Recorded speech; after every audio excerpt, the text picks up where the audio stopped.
My post apocalyptic shelter levels up infinitely. अध्याय 21 सामान इकट्ठा करना।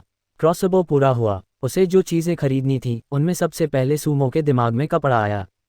अभी शेल्टर में ज़्यादा जगहें नहीं थीं जहां कपड़े का इस्तेमाल होता था। बर्तन धोने और रगड़ने जैसे कामों के लिए वे पौधों के रेशों से बनी घास की चटाई से काम चला रहे थे। बेस के लीक होने की संभावना को देखते हुए छेदों को बंद करने के लिए कपड़े का इस्तेमाल करना भी एक भरोसेमंद ऑप्शन था। ट्रेडिंग मार्केट में कपड़े की अच्छी सप्लाई थी। बिक्री के लिए रखे पुराने कपड़ों और खजाने के बक्सों में मिली चीज़ों का मिला जुला कलेक्शन था। मैं बस 2 चिथड़े और छेदों को बंद करने के लिए कपड़े के कुछ आम टुकड़े खरीदूंगा। थोड़ी ट्रेडिंग के बाद उसने 50 मिलीलीटर सायोनिक पानी खर्च करके एक ग्रे और एक गहरे नीले रंग का चिथड़ा, साथ ही सिर के साइज का कपड़ा खरीदा। हमारे पास कपड़ा है, आगे अलग अलग चीज़ें हैं। जैसे ही सूमो ब्राउज करना जारी रखने वाला था, नीचे दाएं कोने में एक प्राइवेट मैसेज आया। ये चेनपिंग आन का मैसेज था, जिसने पहले उसे मॉन्स्टर इलस्ट्रेटेड गाइड बेचा था। उनके पिछले ट्रांजैक्शन के बाद वे अपने आप फ्रेंड्स के तौर पर जुड़ गए थे, इसलिए सूमो अपना गेम पैनल खोलते ही सीधे मैसेज नोटिफिकेशन देख सकता था। चेनपिंग आन, सू गॉड, क्या तुम्हें कंपोजिट नायलॉन चाहिए? मेरे पास एक पीस है। सूमो, हाँ, तुम्हें खाना चाहिए या पानी? मैं अभी खाना बना सकता हूँ। कंपोजिट नायलॉन शब्द देखकर सूमो का दिल खुशी से भर गया। उस दोपहर ट्रेडिंग मार्केट में जिस कंपोजिट नायलॉन पर उसने इनाम रखा था वह शाम तक नहीं आया था और उसे उम्मीद नहीं थी कि चेनपिंग आन के पास वह होगा। लगता है उसकी कॉम्बैट पावर अच्छी है। ये चीज़ जंगल में नहीं मिलती, सूमो ने मन ही मन सोचा। इस बंजर जगह पर आने के बाद चेनपिंग आन, चाहे किस्मत से या ताकत से, सबसे पहले दुर्लभ मॉन्स्टर इलस्ट्रेटेड गाइड पाने वाला था, इसलिए उसकी ताकत को कम नहीं आंकना चाहिए था। उनके लेन देन की फ्रीक्वेंसी के आधार पर चेनपिंग आन की जिंदगी भी ठीक ठाक होनी चाहिए। कम से कम अपनी लड़ने की ताकत से वह किसी बड़े प्राकृतिक आपदा के आने से पहले नहीं मरेगा। चेनपिंग आन, मुझे पानी चाहिए, साइकोनिक पानी। क्या मैं एक कंपोजिट नायलॉन के बदले 500 मिलीलीटर पानी ले सकता हूँ? सूमो, हाँ। चेनपिंग आन, अरे बाप रे, क्या ये सच में सच है भाई? तुम मोल भाव भी नहीं करोगे? जब उसने पिछली बार ट्रेडिंग चैनल में मॉन्स्टर इलस्ट्रेटेड गाइड और नाशपाती बेचने के लिए डाली थी तो नीचे ट्रोल बहुत ज़्यादा थे। मोलभाव करने की कोशिश करने वाले अनगिनत लोगों का तो जिक्र ही नहीं, हज़ारों लोग तो बहुत कम कीमत देने की कोशिश कर रहे थे। कुछ ने तो सीधे सीधे कहा, अपने पुराने भाई को थोड़ी इज्जत दो, क्या तुम मुझे यह मॉन्स्टर इलस्ट्रेटेड गाइड दे सकते हो? इसलिए इस बार चेनपिंग आन ने जानबूझकर ज़्यादा कीमत बताई, लेकिन उसे इसकी उम्मीद नहीं थी। सूमो, तुम अपनी बात से पलट सकते हो, लेकिन फिर हमारे आगे के ट्रांजैक्शन यहीं खत्म हो जाएंगे और मैं तुम्हें ब्लॉक कर दूंगा। ऐसे लोगों से निपटने के लिए सूमो एक बुनियादी नियम जानता था। सिद्धांत, ये भी एक ऐसा नियम था जो उसने रोज़ाना की शॉपिंग से सीखा था। एक ही डिश, एक ही कीमत, अगर उसे वेट मार्केट में रखा जाए तो लोग, चाहे खरीदें या नहीं, हमेशा थोड़ा मोलभाव करके कीमत कम करने की कोशिश करते हैं। इसके उलट, अगर वह सुपरमार्केट में है तो हर कोई मोलभाव नहीं कर सकता, इसलिए वे बस उसे उठाकर ले जाते हैं। भले ही पहले वाले ने सफलतापूर्वक मोलभाव कर लिया हो, ध्यान से सोचने पर उन्हें फिर भी थोड़ी नाखुशी महसूस होगी, क्योंकि खरीदने वाला कभी यह पता नहीं लगा सकता कि बेचने वाले का बॉटम लाइन क्या है। हालांकि बाद वाले ने मोलभाव नहीं किया, इस सिद्धांत पर चलते हुए कि हर कोई एक ही कीमत देता है, उन्हें यह महसूस नहीं हुआ कि उन्होंने कितना नुकसान उठाया है। अगर सूमो इस समय चेनपिंग आन की कीमत बढ़ाने के लिए सहमत हो जाता तो इससे उसके दिल में कोई बॉटम लाइन या सिद्धांत न होने का बीज बो जाता।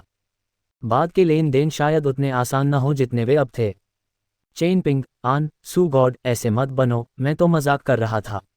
तुम मेरे भाई हो, मुझसे नाराज मत हो। 500 मिलीलीटर ठीक है, मुझे अपनी जान बचाने के लिए तुरंत साइकोनिक पानी चाहिए। ये बंजर ज़मीन बहुत खतरनाक है, हर जगह मॉन्स्टर हैं। सूमो, क्या तुमने बाहर घूमा है?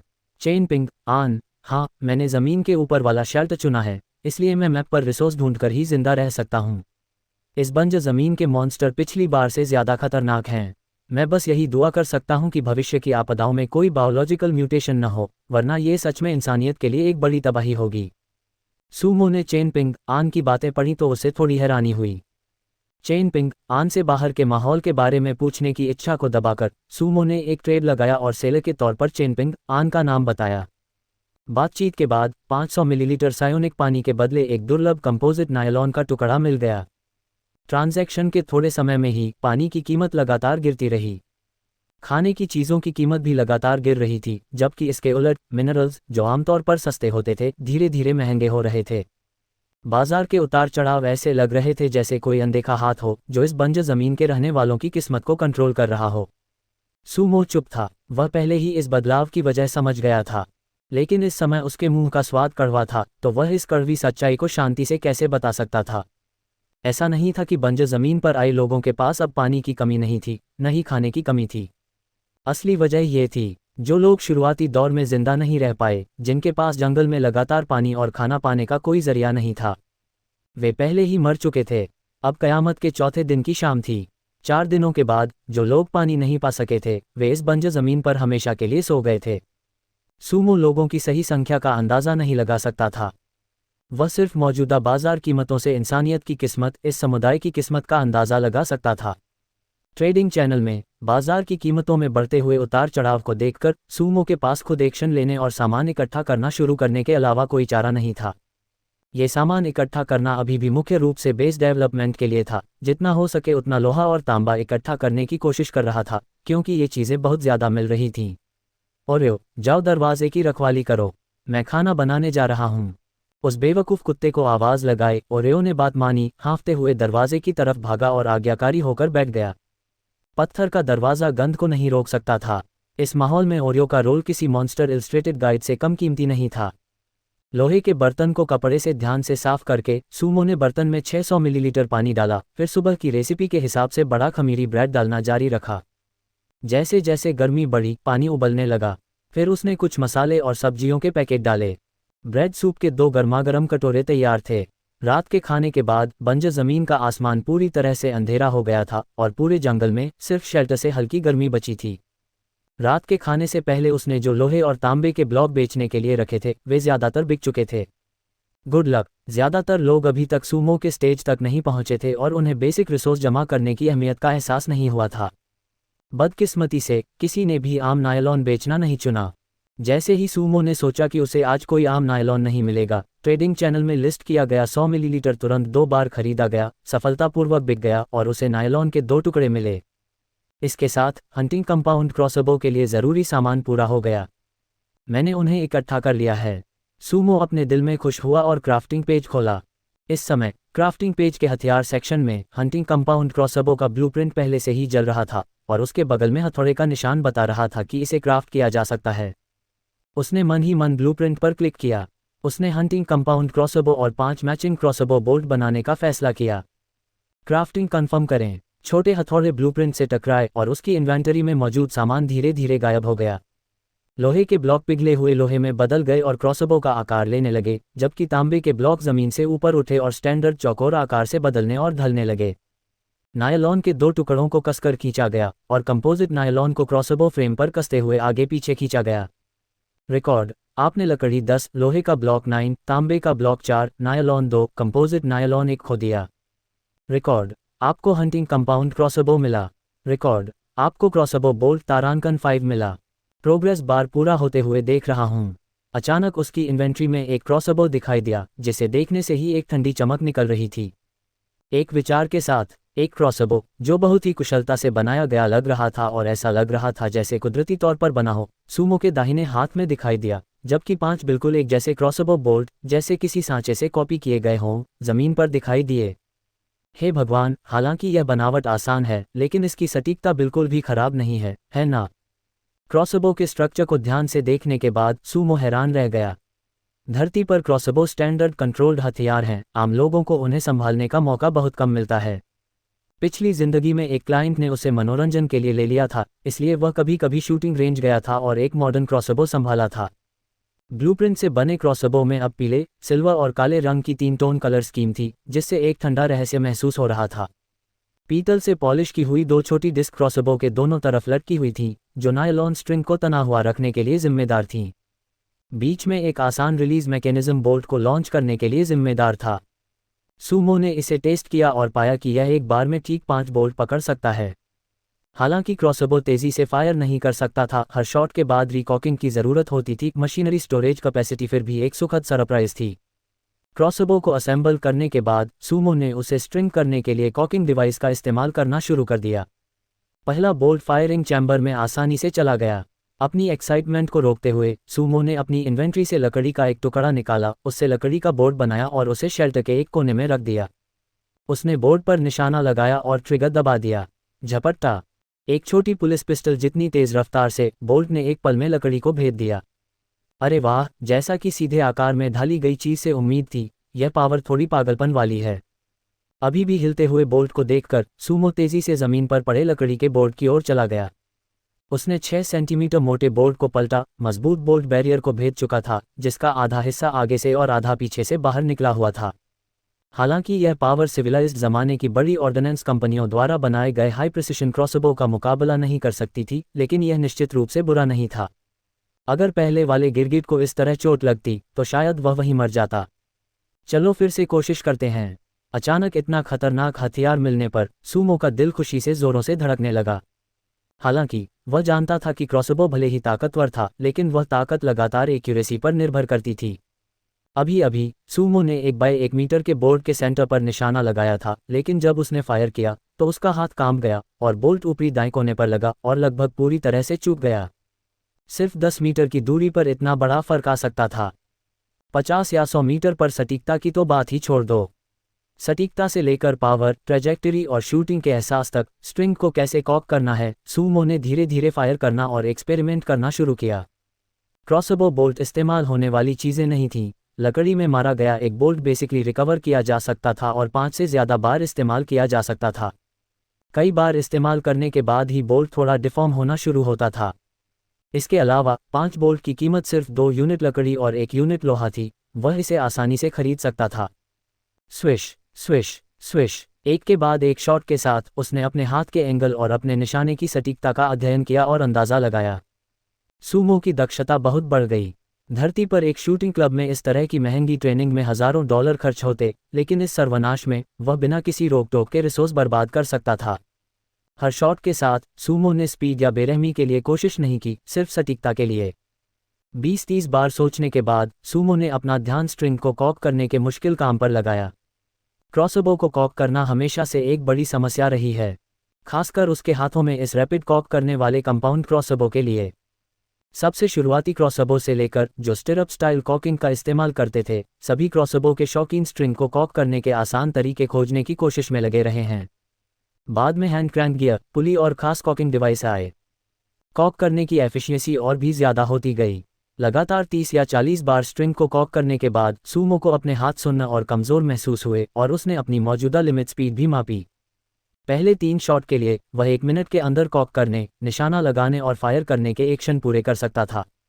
उसके बाद हर शॉट के लिए 30 सेकंड से 1 मिनट की अलग से तैयारी की ज़रूरत होती थी। 10 शॉट के बाद हर शॉट के लिए एक्शन के सीक्वेंस को पूरा करने में कम से कम 1.5 मिनट लगता था। अगर इसे इलेक्ट्रिक कॉकिंग सिस्टम में बदला जा सके तो बहुत अच्छा होगा। डूम्सडे सर्वाइवल सिस्टम में पावरफुल अपग्रेड्स के बारे में सोचकर सूमो का दिल उम्मीद से भर गया। अपना ध्यान लगाते हुए उसने अंदर ही अंदर सिस्टम को बुलाया और अपनी नज़र क्रॉसबाव पर टिका दी। Hunting compound crossbow common. विवरण: एक लंबी दूरी का लड़ाई का हथियार। इसकी रीलोड स्पीड धीमी है लेकिन मजल वेलोसिटी ज़्यादा है और यह बहुत जानलेवा है, जो इसे जंगल में जिंदा रहने के लिए एक ज़रूरी हथियार बनाता है। वेलोसिटी 140 मीटर प्रति सेकंड। रेंज 80 मीटर्स अधिकतम जानलेवा, 165 मीटर्स प्रभावी रेंज, 330 मीटर्स अधिकतम रेंज। अपग्रेड दिशा 1, क्रॉसबाव के मटेरियल को अपग्रेड करें, खींचने का वजन बढ़ाएं और कॉकिंग प्रेशर कम करें। ज़रूरी सर्वाइवल पॉइंट्स 180। अपग्रेड दिशा 2, क्रॉसबाव के मटेरियल को अपग्रेड करें, एक इलेक्ट्रिक कॉकिंग डिवाइस जोड़ें, डिज़ाइन बदलें, एक ऑटोमेटिक रैपिड फायर मोड जोड़ें और गोला बारूद की क्षमता बढ़ाएं। ज़रूरी सर्वाइवल पॉइंट्स 400। परिचय: आज के छात्र लड़की का दिल जीतने के लिए कामदेव के तीर इस्तेमाल करते हैं। सिर्फ साइंस के छात्र ही अपने प्यार का इजहार करने के लिए पावरफुल क्रॉसबाव इस्तेमाल करते हैं। मशीन की जय हो। अरे बाप रे! जब किसी में कल्चर की कमी होती है तो एक अरे बाप रे ही सब कुछ कहने के लिए काफ़ी होता है। इस समय दूसरा एट्रीब्यूट देखकर सूमो थोड़ा हैरान और उत्साहित था। इससे पहले लकड़ी के भाले को अपग्रेड करते समय इलेक्ट्रिक डिवाइस का ऑप्शन आया था। हालांकि लकड़ी के भाले के लिए इलेक्ट्रिक डिवाइस और उसके सामने क्रॉसबाव के लिए इलेक्ट्रिक डिवाइस में ज़मीन आसमान का फ़र्क था।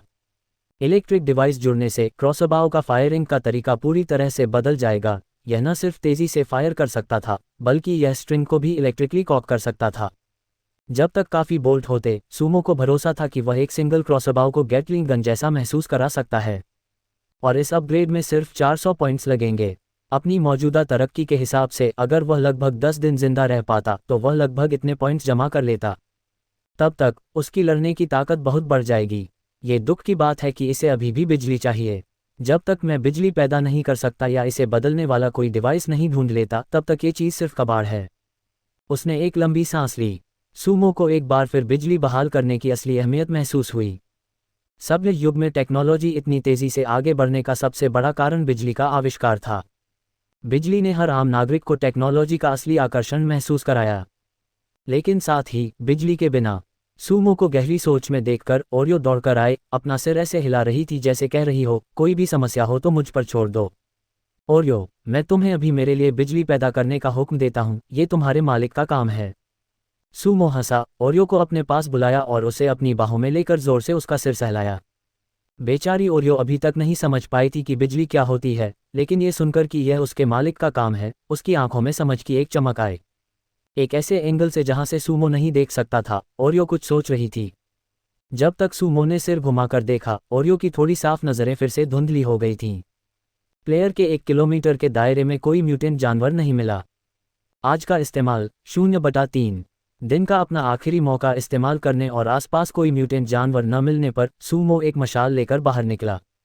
कल वह दिन था जब एसिड बारिश की आपदा आने वाली थी। उसे आखिरी बार ये देखना था कि क्या पानी की निकासी की सुविधाएं मैदानों की रेत और धूल से बंद तो नहीं हो गई हैं। मुझे 100% सुरक्षा पक्का करनी है। ओरियो को पहरा देने के लिए बुलाकर सूमो ने एक के बाद एक 3 मशालें बनाईं और उन्हें जमीन में गाड़ दिया। जो चांदनी पहले चांदी जैसी सफ़ेद थी, वह अब आपदा के करीब आने के साथ एक अजीब लाल रोशनी में बदल गई थी। लाल रोशनी ज़मीन पर फैल गई, आग की रोशनी के साथ एक अजीब लेकिन खूबसूरत तरीके से मिल गई। सिर्फ आधे दिन में मैदानों की रेत ने हर चीज़ को एक पतली परत से ढक दिया था। एक फावड़ा निकालकर सूमो ने पानी की निकासी की नाली साफ करना शुरू किया। जब सब कुछ हो गया और उसे यकीन हो गया कि रास्ता साफ है, तो वह शेल्टर लौट आया। आग की रोशनी में बिस्तर पर लेटे हुए उसने मजबूत पत्थर के दरवाजे और बहुत चिकनी पॉलिश की हुई पत्थर की दीवारों और फर्श को देखा। आपदा से एक रात पहले सूमो ने अपनी चादर ओढ़ी और उसकी सांस धीरे धीरे धीमी हो गई। उसकी पूरी तैयारी ने उसे आने वाली आपदा का सामना करने का पूरा भरोसा दिया।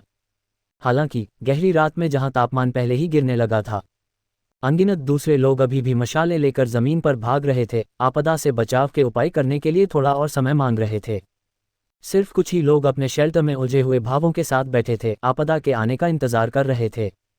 गहरे संकट के एहसास के साथ इस रात सूमो के अलावा कोई भी शांति से सो नहीं पाया। टप टप टप टप, जैसे जैसे रात गहरी होती गई, सब कुछ शांत हो गया। गूगल सर्च पढ़ें। काले पक्षी पंख फड़फड़ाते हुए जमीन के ऊपर उड़ रहे थे, फिर नीचे उतर आए। मैदानों की शोर वाली हवा शांत होती लग रही थी और दुनिया एक काले कपड़े में लिप गई थी। लाल चांद की रोशनी भी धीरे धीरे फीकी पड़ने लगी और धीरे धीरे काले बादलों के पीछे छिप गई। पानी, यह पानी है, हम बच गए, हमारे पास पानी है। भगवान का शुक्र है, जीसस का शुक्र है, न्यू लाइफ का शुक्र है। ... असंख्य अंधेरे शेल्टरों में जैसे जैसे बारिश की बूंदों की आवाज़ तेज होती गई, रोशनी की छोटी छोटी चिंगारियां दिखाई देने लगीं। अगले ही पल कुछ लोग जोश में अपने शेल्टरों से बाहर भागे, आसमान के नीचे खड़े होकर पानी के स्पर्श का खुलकर आनंद लेने लगे। धड़ाम, आसमान और ज़मीन को पार करती हुई बिजली की एक चमक अचानक आसमान में दिखाई दी, जिसने ज़मीन और इन लोगों के घबराए हुए चेहरों को रोशन कर दिया। उसके बाद की गर्जना एक चेतावनी की तरह थी, जिसने आसमान और ज़मीन को हिला दिया। छप, जैसे जैसे समय बीता, हल्की बूंदाबांदी अचानक मूसलाधार बारिश में बदल गई। घुप अंधेरी रात में बारिश की आवाज़ ही एकमात्र संगीत बन गई। सूखी ज़मीन ने आसमान से गिरने वाले पोषण को लालच से सोख लिया। दिनों तक चिलचिलाती धूप में फटी हुई ज़मीन धीरे धीरे बारिश के स्पर्श से ठीक होने लगी। सब कुछ फिर से जिंदा हो गया लग रहा था। हालांकि, अरे मेरा चेहरा ऐसा क्यों है? जब पहले व्यक्ति के चेहरे पर गड्ढे पड़ने लगे, जैसे कि तेज सल्फ्यूरिक एसिड से जल गया हो, तो जो लोग जल्दबाजी में बाहर भागे थे वे तुरंत हैरान रह गए। एक पल की झलक में बिजली की रोशनी में बारिश में भीगे लोगों ने हैरानी से देखा। उनकी खुली त्वचा काली पड़ गई थी और उस पर छोटे छोटे गड्ढे दिखाई दे रहे थे। दर्द नहीं हो रहा था, लेकिन एक अजीब सुन्नापन था। सबसे डरावनी बात यह थी कि ये सब चुपचाप हुआ। वर्ल्ड चैनल में अनगिनत मौसम वैज्ञानिकों और रसायन वैज्ञानिकों ने भी एसिड रेन की असामान्य स्थिति के बारे में बताया। सभी सावधान रहें, बारिश को अपने शरीर पर ज़्यादा देर तक न लगने दें। 1 मिनट से ज़्यादा लगातार संपर्क से जंग लग जाएगी। यह बारिश असामान्य है, ये सल्फ्यूरिक एसिड नहीं हो सकता। मैंने एक एक्सपेरिमेंट किया, इसका लकड़ी या मिट्टी पर कोई नुकसान पहुंचाने वाला असर नहीं होता। जिनके पास साधन हैं, वे थोड़ा इकट्ठा करके मेरे साथ इसकी स्टडी कर सकते हैं। प्रोफेसर ली ने आज अपनी बोलने की लिमिट पूरी कर ली है, इसलिए मैं उनकी जगह बोलूँगा। प्रोफेसर ली कहते हैं कि इस एसिड रेन में न्यूरोकोरोसिव एसिड हो सकता है। अपने शरीर को ज़्यादा देर तक एसिड रेन के सीधे संपर्क में न आने दें। अगर आप भीग जाते हैं तो इसे जल्दी से पोंछ लें। मैंने सिर्फ 10 मिनट नहाया और अब मेरे पूरे शरीर में कोई सेंसेशन नहीं है।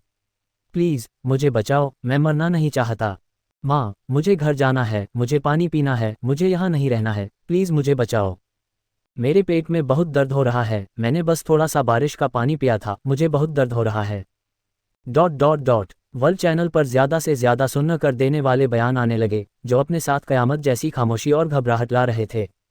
खराब झोपड़ियों में पानी रिसने लगा। खराब तरीके से सील किए गए अंडरग्राउंड शेल्टर में तेज़ी से पानी लीक होने लगा। नीचे वाले इलाकों में तेज़ी से बारिश का पानी जमा होने लगा। ज़्यादा से ज़्यादा लोग आपदा का मतलब समझने लगे। पता चला कि यह सिर्फ कुछ लोगों के लिए आपदा नहीं थी, बल्कि ये सब के लिए एक बड़ी तबाही थी। एसिड रेन सच में बहुत डरावनी थी। भौंक भौंक भौंक भौंक। आवो। अंधेरे शेल्टर में सूमो ने अपनी थकी हुई आंखें खोली और ओरियो को देखा, जो बिस्तर के सिरहाने बेचैन था। उसकी ज़्यादातर नींद गायब हो गई। क्या हुआ? एक हाथ से बिस्तर पर टेक लगाकर सूमो अचानक उठ बैठा और अपने सीने को छुआ। कई दिनों की मेहनत, साथ ही खंडहरों में लगी चोटें, समय के साथ काफ़ी हद तक ठीक हो गई थीं। ओरियो की नज़र का पीछा करते हुए सूमो ने अचानक देखा कि शेल्टर के पत्थर के दरवाजे से काफ़ी मात्रा में पानी अंदर आ गया था, जिससे पत्थर का फर्श का एक हिस्सा गीला हो गया था। धत्तेरे की, इस बारिश में कुछ गड़बड़ है। ओरियो को अपने दांत दिखाते हुए देखकर सूमो के सिर में तुरंत झंझनाहट हुई। अनजाने में सूमो ने अपने कपड़े पहने और वर्ल्ड चैनल चेक करने के लिए गेम पैनल खोला। जैसे ही गेम पैनल खुला, नोटिफिकेशन की आवाज़ें बजने लगीं। रिकॉर्ड, सभी खिलाड़ियों ध्यान दें, सभी खिलाड़ियों ध्यान दें, सभी खिलाड़ियों ध्यान दें। रिकॉर्ड, पहली आपदा एसिड रेन आने वाली है, न्यूबी प्रोटेक्शन। सभी खिलाड़ी कृपया इसे सावधानी से लें, लापरवाह ना हों। रिकॉर्ड, यह आपदा 36 घंटे तक चलेगी। रिकॉर्ड, कृपया ध्यान दें, पहली न्यूबी आपदा खत्म होने के बाद सिस्टम घोषणाएं बंद हो जाएंगी। रिकॉर्ड, बधाई हो खिलाड़ी सूमो, आपके शेल्टर की आपदा प्रतिरोध क्षमता वर्तमान में विश्व स्तर पर पहले स्थान पर है। क्या आप लीडरबोर्ड डेटा को सार्वजनिक करना चाहते हैं और साथ ही अपने शेल्टर की आपदा प्रतिरोध का लाइव प्रसारण शुरू करना चाहते हैं? रिकॉर्ड, कृपया ध्यान दें, लाइव प्रसारण से शेल्टर के अंदर का हिस्सा स्ट्रीम नहीं होगा। शेल्टर के ऊपर एक हवाई चारों ओर से प्रसारण शुरू किया जाएगा, जिससे दूसरे खिलाड़ी केवल ज़मीन पर बनी संरचनाओं को देख पाएंगे। रिकॉर्ड, अगर आप 15 मिनट से ज़्यादा प्रसारण करते हैं और आपदा से सफलतापूर्वक बच जाते हैं, तो आपको एक रैंडम सर्वाइवल एयर ड्रॉप तारांकन 1 मिलेगा। रिकॉर्ड, क्या आप इसे शुरू करना चाहते हैं? नोटिफिकेशन की आवाज़ों का शोर, जैसे पक्षियों का झुंड भिन-भिना रहा हो, सूमो के कानों में गूंज उठा। आपदा पहले ही शुरू हो गई है। और ये लाइव प्रसारण। कुछ सेकंड बाद सूमो को जल्दी से अपनी मौजूदा स्थिति समझ में आ गई। एसिड रेन आपदा सच में शुरू हो गई थी और शेल्टर में रिसने वाला पानी निस्संदेह एसिड रेन था। फिर भी उसका शेल्टर, जिसमें पहले से ही पानी रिस रहा था, पहले स्थान पर था। सूमो सोच भी नहीं सकता था कि इस समय दूसरे शेल्टरों में स्थिति कितनी खराब होगी। सिस्टम नोटिफिकेशन को एक तरफ रखकर सूमो ने पहले वर्ल्ड चैनल चेक करने का फैसला किया। जैसे ही वह अंदर गया, ज़बरदस्त वर्ल्ड चैनल पहले दिन के ट्रांसमाइग्रेशन की अपनी शानदार स्थिति में लौट आया। मेरा शेल्टर डूबने वाला है, यह बारिश कब खत्म होगी? मुझे इससे नफरत है, मुझे इससे नफरत है, मुझे इस बात से नफरत है कि मैंने ड्रेनेज नहीं खोदा। मेरा पैर, बारिश के पानी से मेरा पैर गल गया, अब मेरा पैर नहीं रहा। आहा। याद रखना कि अपनी स्किन को सीधे बारिश के पानी से टच ना होने देना, नहीं तो तुम्हारी नसें तुरंत गल जाएंगी। अगर हो सके तो पानी सोखने के लिए पौधों के रेशों का इस्तेमाल करने की कोशिश करो। पानी को तुम्हें छूने मत देना। यह कोई कुदरती आपदा नहीं है, यह एक बपतिस्मा है। इस भारी बारिश में हम इंसान आगे का रास्ता ढूंढ सकते हैं। आमीन। हे भगवान, क्या आपके मानने वाले मरने के बाद आपके स्वर्ग में जा सकते हैं? अनगिनत अजीब बातें चैट बॉक्स के 99% हिस्से पर छाई हुई थीं। सिर्फ 3 से 5 सेकंड पढ़ने के बाद ही सूमो की बोलती बंद हो गई। भले ही धरती पर एसिड रेन डरावनी थी, लेकिन उसकी चीज़ों की बनावट साफ और पता लगाने लायक थी। लेकिन अभी के वर्ल्ड चैट चैनल में जो कहा गया था, उसके हिसाब से इस एसिड रेन में मिले एसिड से चीज़ों को कोई नुकसान नहीं होता था, लेकिन जैसे ही यह इंसान के शरीर को छूता, ये बहुत ज़्यादा नुकसान पहुंचाता, और वह भी चुपचाप। ये तो असल में न्यूरो एसिड है। डर के मारे किसी वजह से सूमो को अचानक उस काले कुत्ते की याद आई जिससे वह पहले खंडहरों में मिला था। उस काले कुत्ते की स्किन पर अनगिनत गंदे सड़े हुए धब्बे थे और उसे खुद इस बात का बिल्कुल पता नहीं था, यहाँ तक कि जब सूमो ने उसे भाले से छेड़ा तब भी उसने कोई रिएक्शन नहीं दिया। वर्ल्ड चैनल बंद करके उसने रीजनल चैनल खोला। इस समय रीजनल चैनल में सदस्यों की संख्या ताज़े खून से सनी हुई लग रही थी, जिसे मानना मुश्किल था। 323। कल रात सोने से पहले सूमो ने खास तौर पर रीजनल चैनल में बचे हुए लोगों की संख्या याद रखी थी, तब 645 लोग थे। सिर्फ एक रात में उनमें से आधे इस बारिश में गायब हो गए थे। बाकी बचे 300 लोग भी बहुत बड़े खतरे में थे। जिन्होंने ज़मीन के ऊपर शेल्टर चुने थे वे खुशकिस्मत थे, जब तक ज़मीन ज़्यादा नीची नहीं थी। कम से कम अभी के लिए उन्हें अपने शेल्टर में एसिड रेन के गिरने के भयानक मंजर का सामना नहीं करना पड़ा। समझदार लोगों ने लकड़ी के फावड़े और बाल्टियों का इस्तेमाल करके ध्यान से यह पक्का किया कि पानी उनके शेल्टर में वापस न जाए। कम समझदार लोगों ने पौधों के रेशों से साधारण रेनकोट और छाते बनाए। रेनकोट पहनकर और सिर पर छाते पकड़े हुए वे अपने लकड़ी के घरों की छतों पर चढ़ गए। फिर आपदा से बचने के लिए लकड़ी के बक्सों और तख्तों से कामचलाऊ छोटी अटारियां बनाईं। जिन्होंने एसिड रेन को जी भरकर पीने की उम्मीद की थी, वे हमेशा के लिए उस बंजर जमीन में रह गए, उनकी जिंदगी खत्म हो गई। कुछ देर देखने के बाद सूमो ने गेम पैनल बंद कर दिया। उसकी नज़र लीक होने वाली जगह पर टिकी हुई थी।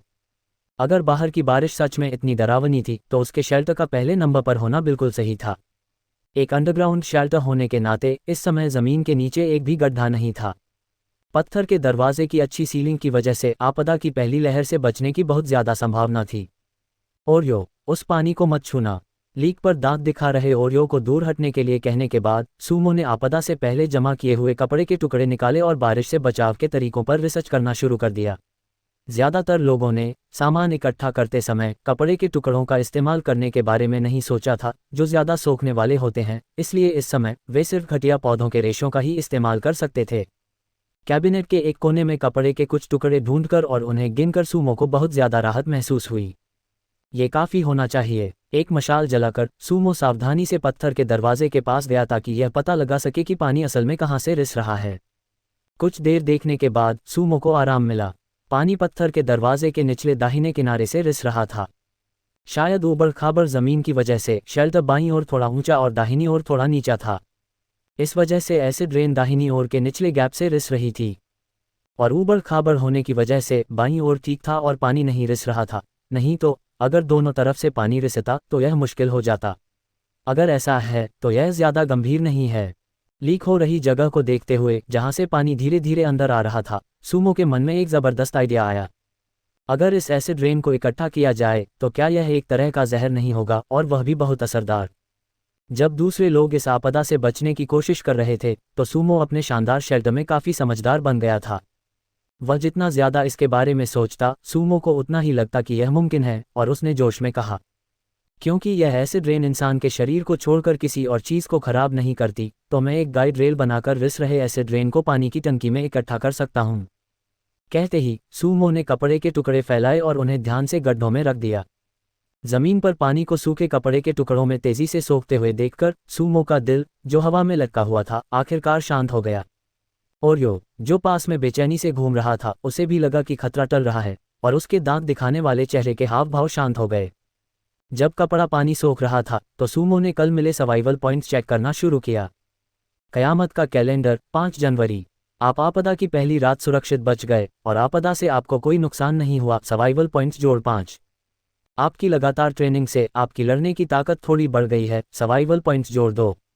आपने शेल्टर की पहली छोटी बिल्डिंग सुविधा खोली है, एक ड्रेनेज सिस्टम। सर्वाइवल पॉइंट्स जोड़ 3 0। आपके बेस में बहुत बड़ा बदलाव आया है, जो लकड़ी के युग से पत्थर के युग में बदल गया है। सर्वाइवल पॉइंट्स जोड़ 5 0। आपको अपना पहला रेंज्ड हथियार मिला है, जिससे आपकी लड़ने की ताकत काफ़ी बढ़ गई है। सर्वाइवल पॉइंट्स जोड़ 1 0। आपकी रेंज्ड शूटिंग की क्षमता बेहतर हुई है। सर्वाइवल पॉइंट्स जोड़ 2।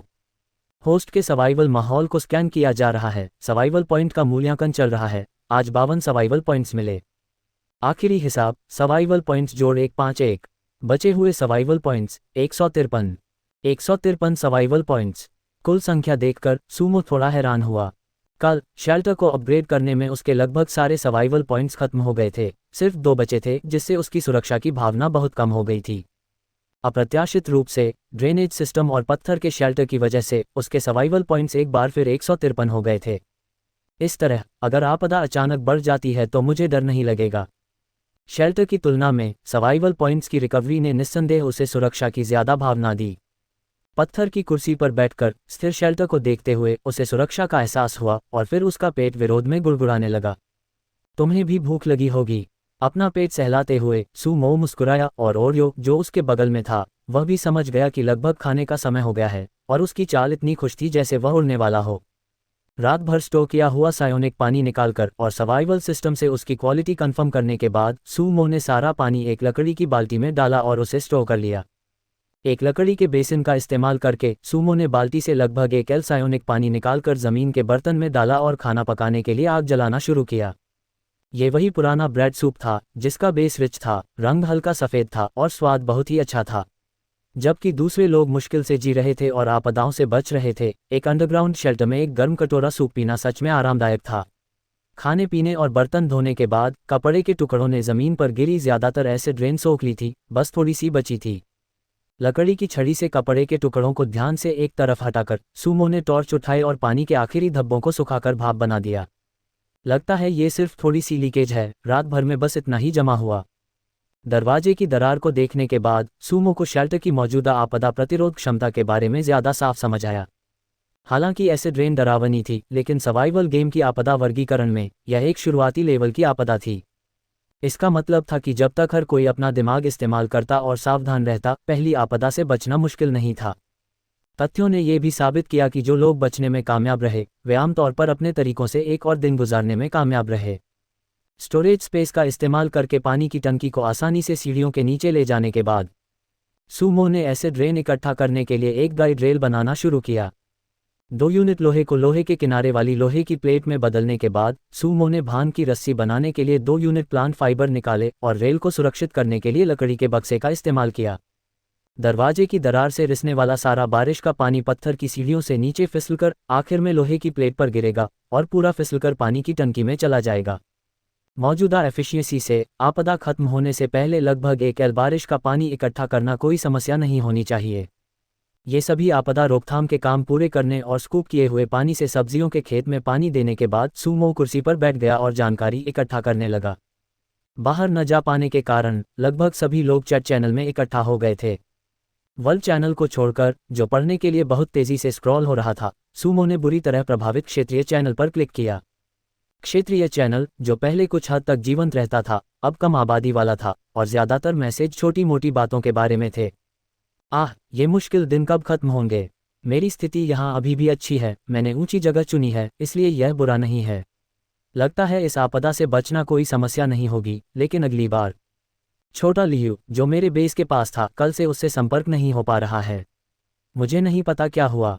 मैंने सुना है कि बंजर जमीन में कुछ लोगों ने अपने शेल्टर छोड़ दिए हैं और इधर उधर घूम रहे हैं, अपराध कर रहे हैं और दूसरों को लूट रहे हैं। सब लोग इस आपदा से निपटते समय समझदारी से काम लें, इन अमानवीय जानवरों को आप पर हमला न करने दें। हाँ, इस बिना कानून वाली अराजक दुनिया में कौन जानता है कि कितनी जानें जाएंगी। अगर वे आने की हिम्मत करते हैं तो मुझसे निपटना आसान नहीं होगा। मैं उनसे इसकी कीमत वसूलूंगा। इसके अलावा इन लोगों ने ज़रूर बहुत सारी चीज़ें लूटी होंगी, शायद मैं एक ही बार में अमीर बन जाऊं। तुम मजाक कर रहे होगे। वे ग्रुप में आते हैं और तुम अकेले हो। 2 मुट्ठियां 4 हाथों का मुकाबला नहीं कर सकती। कुछ देर छिपकर देखने के बाद सूमो चुपचाप रीजनल चैनल से बाहर निकल गया। उसे पहले से ही अंदाजा था कि कुछ लोग अपने शेल्टर छोड़कर खानाबदोश बन जाएंगे और सामान इकट्ठा करने के लिए अपने ही इंसानों पर हमला करेंगे। उसे बस इतनी तेजी से इंसानियत में गिरावट की उम्मीद नहीं थी। ऐसा लगता है कि भविष्य में मुझे न सिर्फ म्यूटेटेड मॉन्स्टर्स से सावधान रहना होगा, बल्कि इन बंजर ज़मीन के खानाबदोशों से भी। चुपचाप अपने आचार संहिता में यह नियम जोड़ने के बाद सूमो ने नए दिखाई दिए फंक्शन की जांच करना शुरू किया। इस समय चैट फंक्शन के नीचे वर्ल्ड चैनल और रीजनल चैनल के अलावा सच में एक आपदा राहत चैनल था। आपदा राहत चैनल पर क्लिक किया। ये कुछ हद तक सभ्य युग के लाइव स्ट्रीमिंग रूम जैसा था, जिसमें एक पेज पर 1 से 10 तक 10 वीडियो लाइव स्ट्रीमिंग पेज समान रूप से दिखाए गए थे।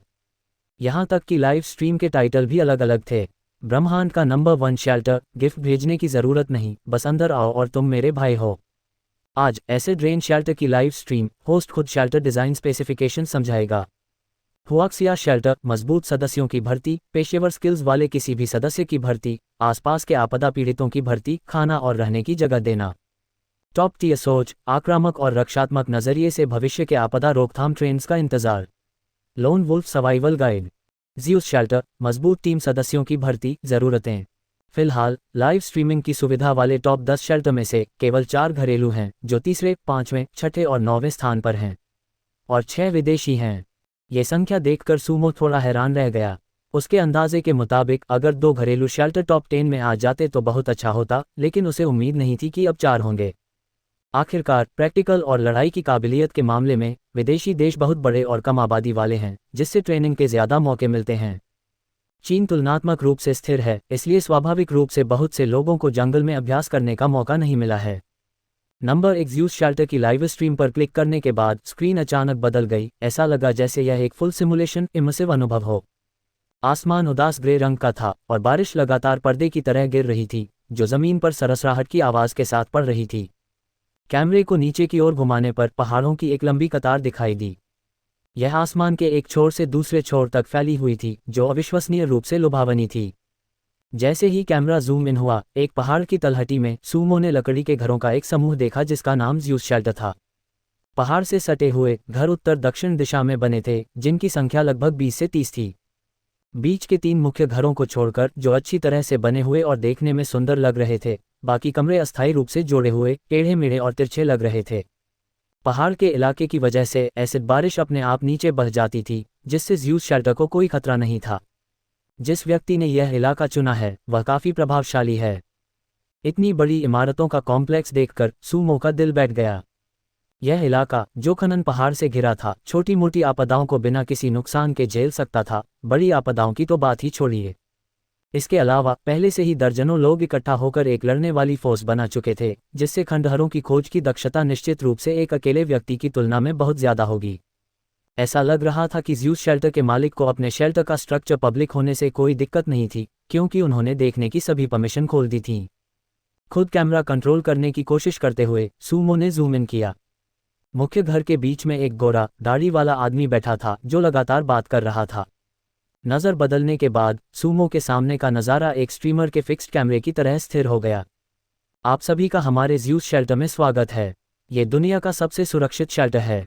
फिलहाल हमारे शेल्टर में 80 से ज़्यादा लोग हैं, जिनमें 12 से ज़्यादा जंगल में जीवित रहने के विशेषज्ञ और 30 लड़ाई में माहिर लोग शामिल हैं जिन्होंने सेना में सेवा दी है।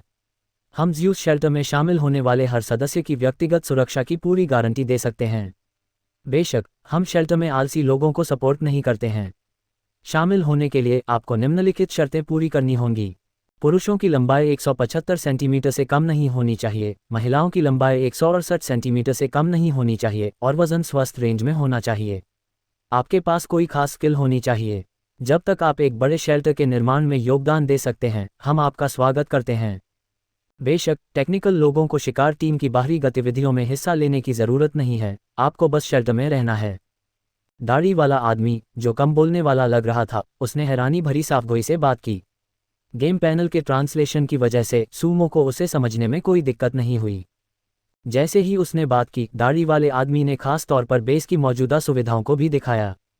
उसके कैमरे का पीछा करते हुए सप्लाई रूम में जाने पर जो दिखा वह म्यूटेंट जानवरों के मांस का एक छोटा पहाड़ था। लगभग 1 या 2 टन प्रोसेस्ड जानवर का मांस ढेर लगा हुआ था, जो खाने और पानी की कमी वाले सर्वनाश में सच में एक चौंकाने वाला नज़ारा था। इतना ही नहीं, उसके बगल में रखे 3 आधे इंसान की ऊंचाई वाले जारों में, जैसे ही दाढ़ी वाले आदमी ने उन्हें खोला, अंदर थोड़ा गंदा पीला पानी था। पानी को देखकर दाढ़ी वाले आदमी को साफ तौर पर थोड़ी प्यास लगी, लेकिन फिर भी उसने अपने फटे होठों को सिकोड़ा और ढक्कन बंद कर दिए। अगले हथियार वाले कमरे में जाने पर लकड़ी के भालों की पूरी लाइन थी और 3 धनुष थे जो हाथ से बने लग रहे थे। आखिर में दाढ़ी वाला आदमी सबसे बड़े कमरे में गया। हालांकि इस कमरे में चारों तरफ खिड़कियां थीं, लेकिन बीच में जल रही आग ने सारी ठंड दूर कर दी थी। 40 से 50 शेल्टर के सदस्य, मर्द और औरतें, कमरे के बीच में बैठे जोर जोर से गा रहे थे। कुछ लोग कभी कभी उठकर नाच भी रहे थे। ये नज़ारा देखकर कोई नहीं सोचेगा कि वे सर्वनाश के बीच में हैं। दाढ़ी वाले आदमी ने अपनी छाती फुलाई, बहुत गर्व से। ये हमारे ग्रेट अमेरिकन ज़्यूस शेल्टर की ताकत है। हमसे जुड़ें और आपके पास काफ़ी खाना और पानी होगा और वह सुरक्षा जिसका आपने हमेशा सपना देखा है। मुझे कमेंट्स में कोई हुआशिया का जिक्र करते हुए दिख रहा है। हम नहीं। तुम ऐसे शेल्टर में जाना चाहोगे जहां तुम्हें दिन में 15 घंटे से ज़्यादा काम करना पड़े। तुम उन हुआशिया शेल्टर में जाना चाहते हो जहां जान जोखिम में डालकर सामान लाने के बाद भी तुम्हें दूसरों को सहारा देना पड़ेगा। जैसे ही दाढ़ी वाले आदमी की बात खत्म हुई, अलाव के चारों ओर बैठे मर्द और औरतें हंसने लगे। यह मत कहना कि मैं कड़वी बात कह रहा हूं। जब कोई इस बंजर ज़मीन पर आता है तो उसे खुद ही समझदारी दिखानी चाहिए। अपने हुआशिया शेल्टर को देखो, ही वे तो बस कुछ बेकार लोगों का झुंड हैं। और वे इतने सारे बोझ को बचाना चाहते हैं, वे अगली आपदा में खत्म हो जाएंगे। दाढ़ी वाले आदमी की घमंडी बातें सुनकर सूमो ने अपनी थोड़ी अकड़ी हुई गर्दन घुमाई और लाइव स्ट्रीम से बाहर निकल गया। लगता है इन लोगों की शेल्टर फिलॉसफी आपस में टकरा रही हैं। दूसरी लाइव स्ट्रीम को छोड़कर सूमो ने सीधे हुआशिया शेल्टर की लाइव स्ट्रीम पर क्लिक किया जो तीसरे नंबर पर थी। फिर से ये धुंधले आसमान से नीचे उतरने के साथ शुरू हुआ। माइनिंग पहाड़ के पास दाढ़ी वाले आदमी की जगह के उलट इस बार हुआशिया शेल्टर का इलाका सूमो के अपने शेल्टर जैसा था, एक विशाल अंतहीन मैदान। एक होकर एकजुट हों, आपदा से लड़ें और बचाव करें। जैसे ही उसकी नज़र नीचे गई, सूमो ने इमारतों के बड़े झुंड के बीच एक बैनर लटका हुआ देखा जो दाढ़ी वाले आदमी के बैनर जैसा ही था। एक अनजान स्रोत के सफ़ेद कपड़े से बना बैनर कम ऊंचाई वाले लकड़ी के घरों के बीच लटका हुआ था, जिस पर कोयले से एक लाइन लिखी हुई थी, 1, 2, 15, 25। एक एक करके गिनने पर सूमो को ये जानकर हैरानी हुई कि हुआशिया शेल्टर में कुल 43 घर थे और इनमें से 10 से ज़्यादा घर सर्वाइवल गेम ने खुद बनाए थे। दाढ़ी वाले आदमी के विपरीत जो आपदाओं से बचने के लिए इलाके पर निर्भर था, हुआशिया शेल्टर ने बारिश के नुकसान से बचने के लिए बांध बनाने का फैसला किया। शेल्टर की ज़मीन पर कई घुमावदार नालियां खोदी गई थीं। सैकड़ों लोग घनी भीड़ में बहुत अजीब से पुआल के रेनकोट पहने और पुआल की छतरियां लिए हुए लगन से जल निकासी की नालियों की सफाई कर रहे थे। जमीन पर लगन से काम कर रहे इन लोगों के चेहरों पर सूमो को वैसी खुशी नहीं दिखी जैसी उसने पहले ज़्यूस शेल्टर के सदस्यों के चेहरों पर देखी थी।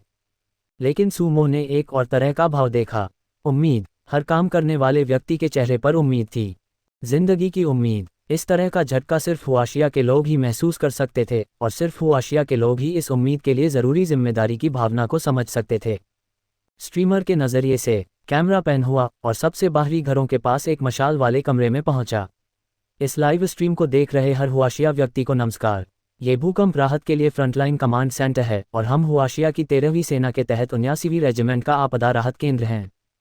अधिकतम प्रसारण दूरी 50 किलोमीटर है। इस रेस्क्यू पॉइंट से 50 किलोमीटर के दायरे में हर हुआशिया नागरिक आपदा के बाद शेल्टर सेंटर से संपर्क कर सकता है। शेल्टर जल्द ही आपको बचाने के लिए आपकी लोकेशन पर आएगा। कृपया धैर्य रखें और उम्मीद न छोड़ें। फिर से दोहरा रहे हैं, हुआशिया ने हर नागरिक को बचाने की कोशिशें नहीं छोड़ी हैं। कृपया अपने शेल्टर में रहें, आपदा का सामना करें और एक खूबसूरत कल हमारा इंतजार कर रहा है। जो नागरिक हुआशिया शेल्टर के पास नहीं हैं, कृपया चिंता न करें। अभी 42 जाने माने मिलिट्री द्वारा बनाए गए शेल्टर हैं। कृपया खोजने के लिए बाहर न निकलें। अपनी रक्षा करें और मिलिट्री के रेस्क्यू के लिए सर्च रेंज बढ़ाने का इंतजार करें। अकेले जंगल में न जाएं।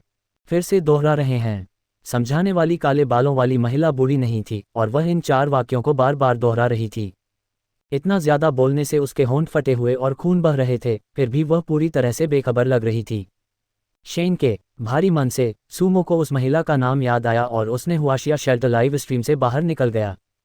ज़्यूस शेल्टर की तुलना में, जो सिर्फ टैलेंटेड लोगों को भर्ती करता था, हुआशिया शेल्टर का तरीका वाकई दूसरे देशों के लोगों के लिए समझना मुश्किल था। वे निश्चित रूप से यह नहीं समझेंगे कि सर्वनाश में वे अभी भी उन आम लोगों की रक्षा क्यों करेंगे जो शक्तिहीन थे, काम नहीं कर सकते थे और जिनके पास कोई टैलेंट नहीं था। लेकिन ठीक इसी पल सूमो को विश्वास था कि लाइव स्ट्रीम देख रहा हर हुआशिया व्यक्ति सर्वनाश में उम्मीद की एक लहर महसूस करेगा। प्राकृतिक आपदाएं बेरहम होती हैं, लेकिन लोग दयालु होते हैं। एक दिन हुआशिया इस बंजर ज़मीन पर अपना घर फिर से बनाएगा। एक एक करके सभी लाइव स्ट्रीम देखने के बाद सूमो ने आपदा राहत रैंकिंग में टॉप करने का विचार छोड़ दिया। हालांकि लाइव स्ट्रीम चालू करने से अनजान एयर ड्रॉप की गई सप्लाई मिलेगी, जो लुभावना लग रहा था, लेकिन टॉप 10 शेल्टर बिना किसी अपवाद के सभी छोटे ग्रुप थे। एक आदमी की दौलत ही उसकी बर्बादी है। ये बात कि वह अकेला ही दूसरे ग्रुप्स द्वारा बनाए गए शेल्टर से बेहतर शेल्टर बना सकता था, इससे तुरंत शक पैदा हो गया। आधुनिक हथियारों की कमी को देखते हुए सूमो ने सब्र और समझदारी को प्राथमिकता देने का फैसला किया।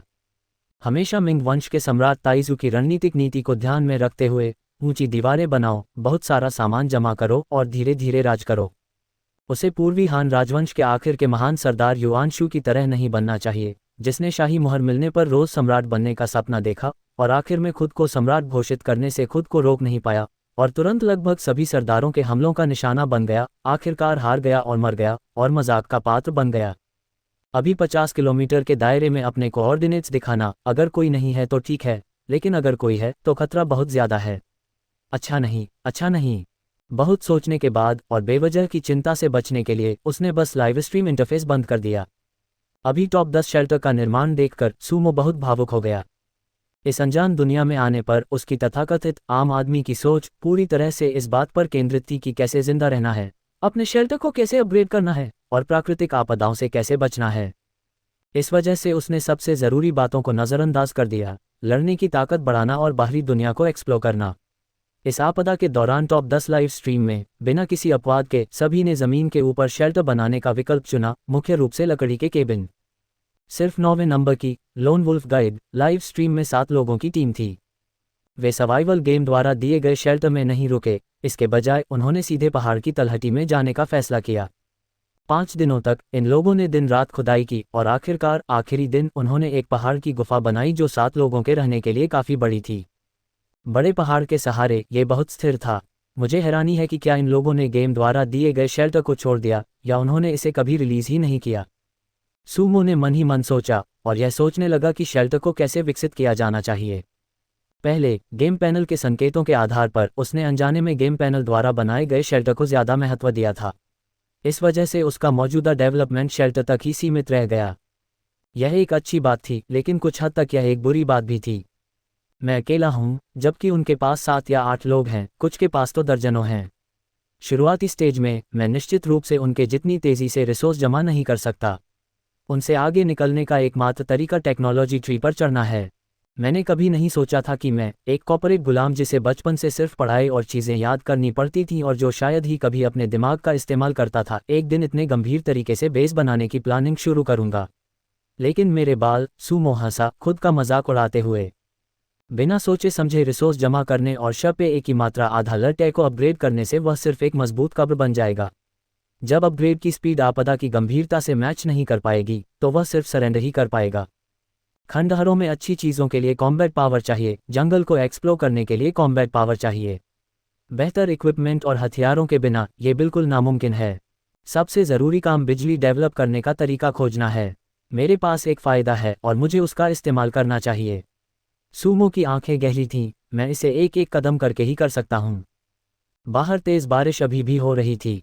सूमो खड़ा हुआ और ध्यान से घास का रेनकोट और घास की छतरी बनाने लगा। उसे बाहर जाकर शेल्टर के आसपास की स्थिति देखनी थी ताकि कोई दुर्घटना न हो। कुछ देर बनाने के बाद, शायद मेरी बुनाई बहुत कच्ची है, सिस्टम इसे पहचान भी नहीं रहा। ये देखकर कि सिस्टम घास के रेनकोट के गुण नहीं दिखा रहा था, सूमो ने मुंह बनाया और एक लकड़ी का बक्सा बनाने के लिए 4 यूनिट लकड़ी खर्च की। उसने घास का रेनकोट उसके अंदर रखा और चुपचाप खुद को हिप्नोटाइज किया। यह एक अलमारी है, यह एक अलमारी है, यह एक अलमारी है। 3 बार दोहराने और अपना ध्यान केंद्रित करने के बाद उसने मन ही मन सर्वाइवल सिस्टम को लकड़ी का बक्सा देखने के लिए कहा। कच्ची अलमारी। विवरण: लकड़ी से बनी, कपड़े रखने के लिए इस्तेमाल होती है। भंडारण: घास का रेनकोट। कृपया अपग्रेड करने के लिए आइटम चुनें। 1. अलमारी। 2. घास का रेनकोट। सच में, अलमारी के गुण देखकर सूमो ने अपनी भौहें उठाईं। घास का रेनकोट बनाने के बाद सर्वाइवल सिस्टम को बुलाने पर उसके कोई गुण या अपग्रेड के निर्देश नहीं दिखे। साफ है, सिस्टम इस आइटम को बिल्कुल नहीं पहचान रहा था। ये ठीक वैसा ही था जैसे खंडहरों से लाई गई मेज और चाय का सेट, जिसके लिए अभी तक कोई अपग्रेड के निर्देश विकसित नहीं हुए थे।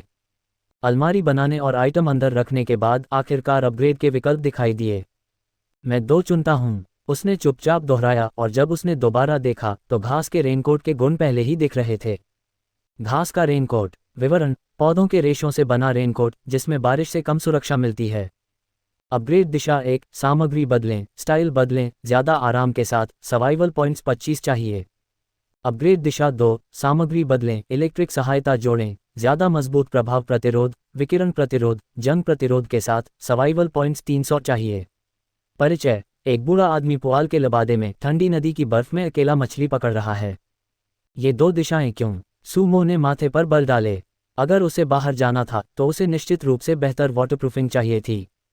लेकिन अभी दिखाई गई दो अपग्रेड दिशाओं में साफ तौर पर यह नहीं बताया गया था कि क्या मजबूत किया जा रहा है। इस तरह सर्वाइवल पॉइंट्स खर्च करना बेकार होगा। कोशिश करते हुए सूमो ने चुपचाप दोहराया, सिस्टम, क्या अपग्रेड की दिशा को ज़्यादा मजबूत वाटरप्रूफिंग में बदला जा सकता है? जैसे ही सूमो ने बोलना खत्म किया, एक रोशनी चमकी और पहले दिए गए दो अपग्रेड डायरेक्शन गायब हो गए। उनकी जगह एक नया इंटरफेस आ गया। घास का रेनकोट। विवरण: पौधों के रेशों से बना रेनकोट जो हल्की बारिश से बचाता है। Upgrade direction: powerful raincoat. Branches: waterproofing 10, material 10, heat insulation 10, जंग से बचाव 10। परिचय: एक पावरफुल वाटरप्रूफ रेनकोट जो आपको बारिश में सूखा रख सकता है। इसे सीधी धूप में न रखें, छाया में सुखाएं। क्या इसे सच में बदला जा सकता है? सूमो हैरान था। सायोनिक वेल के अपग्रेड तरीके के अलावा यह पहली बार था जब उसने इस तरह का कोई इंडिपेंडेंट एट्रीब्यूट अपग्रेड तरीका देखा था। अस्पष्ट, व्यापक अपग्रेड की तुलना में ये तरीका हालांकि ज़्यादा महंगा था, लेकिन इससे वह अपनी पसंद के एट्रीब्यूट चुन सकता था जिससे यह मौजूदा स्थिति के लिए ज़्यादा सही था। लगता है सिस्टम में और भी कई फीचर्स हैं जिनके बारे में मुझे नहीं पता। अभी मिली जानकारी को चुपचाप नोट करते हुए सूमो ने 20 सर्वाइवल पॉइंट्स खर्च किए और वाटरप्रूफिंग और मटेरियल दोनों को चुनकर अपग्रेड किया। तुरंत ही अलमारी में रखा घास का रेनकोट बदलने लगा। घास से बनी ओरिजिनल वाटरप्रूफ परत घनी होने लगी और मटेरियल भी बदलने लगा।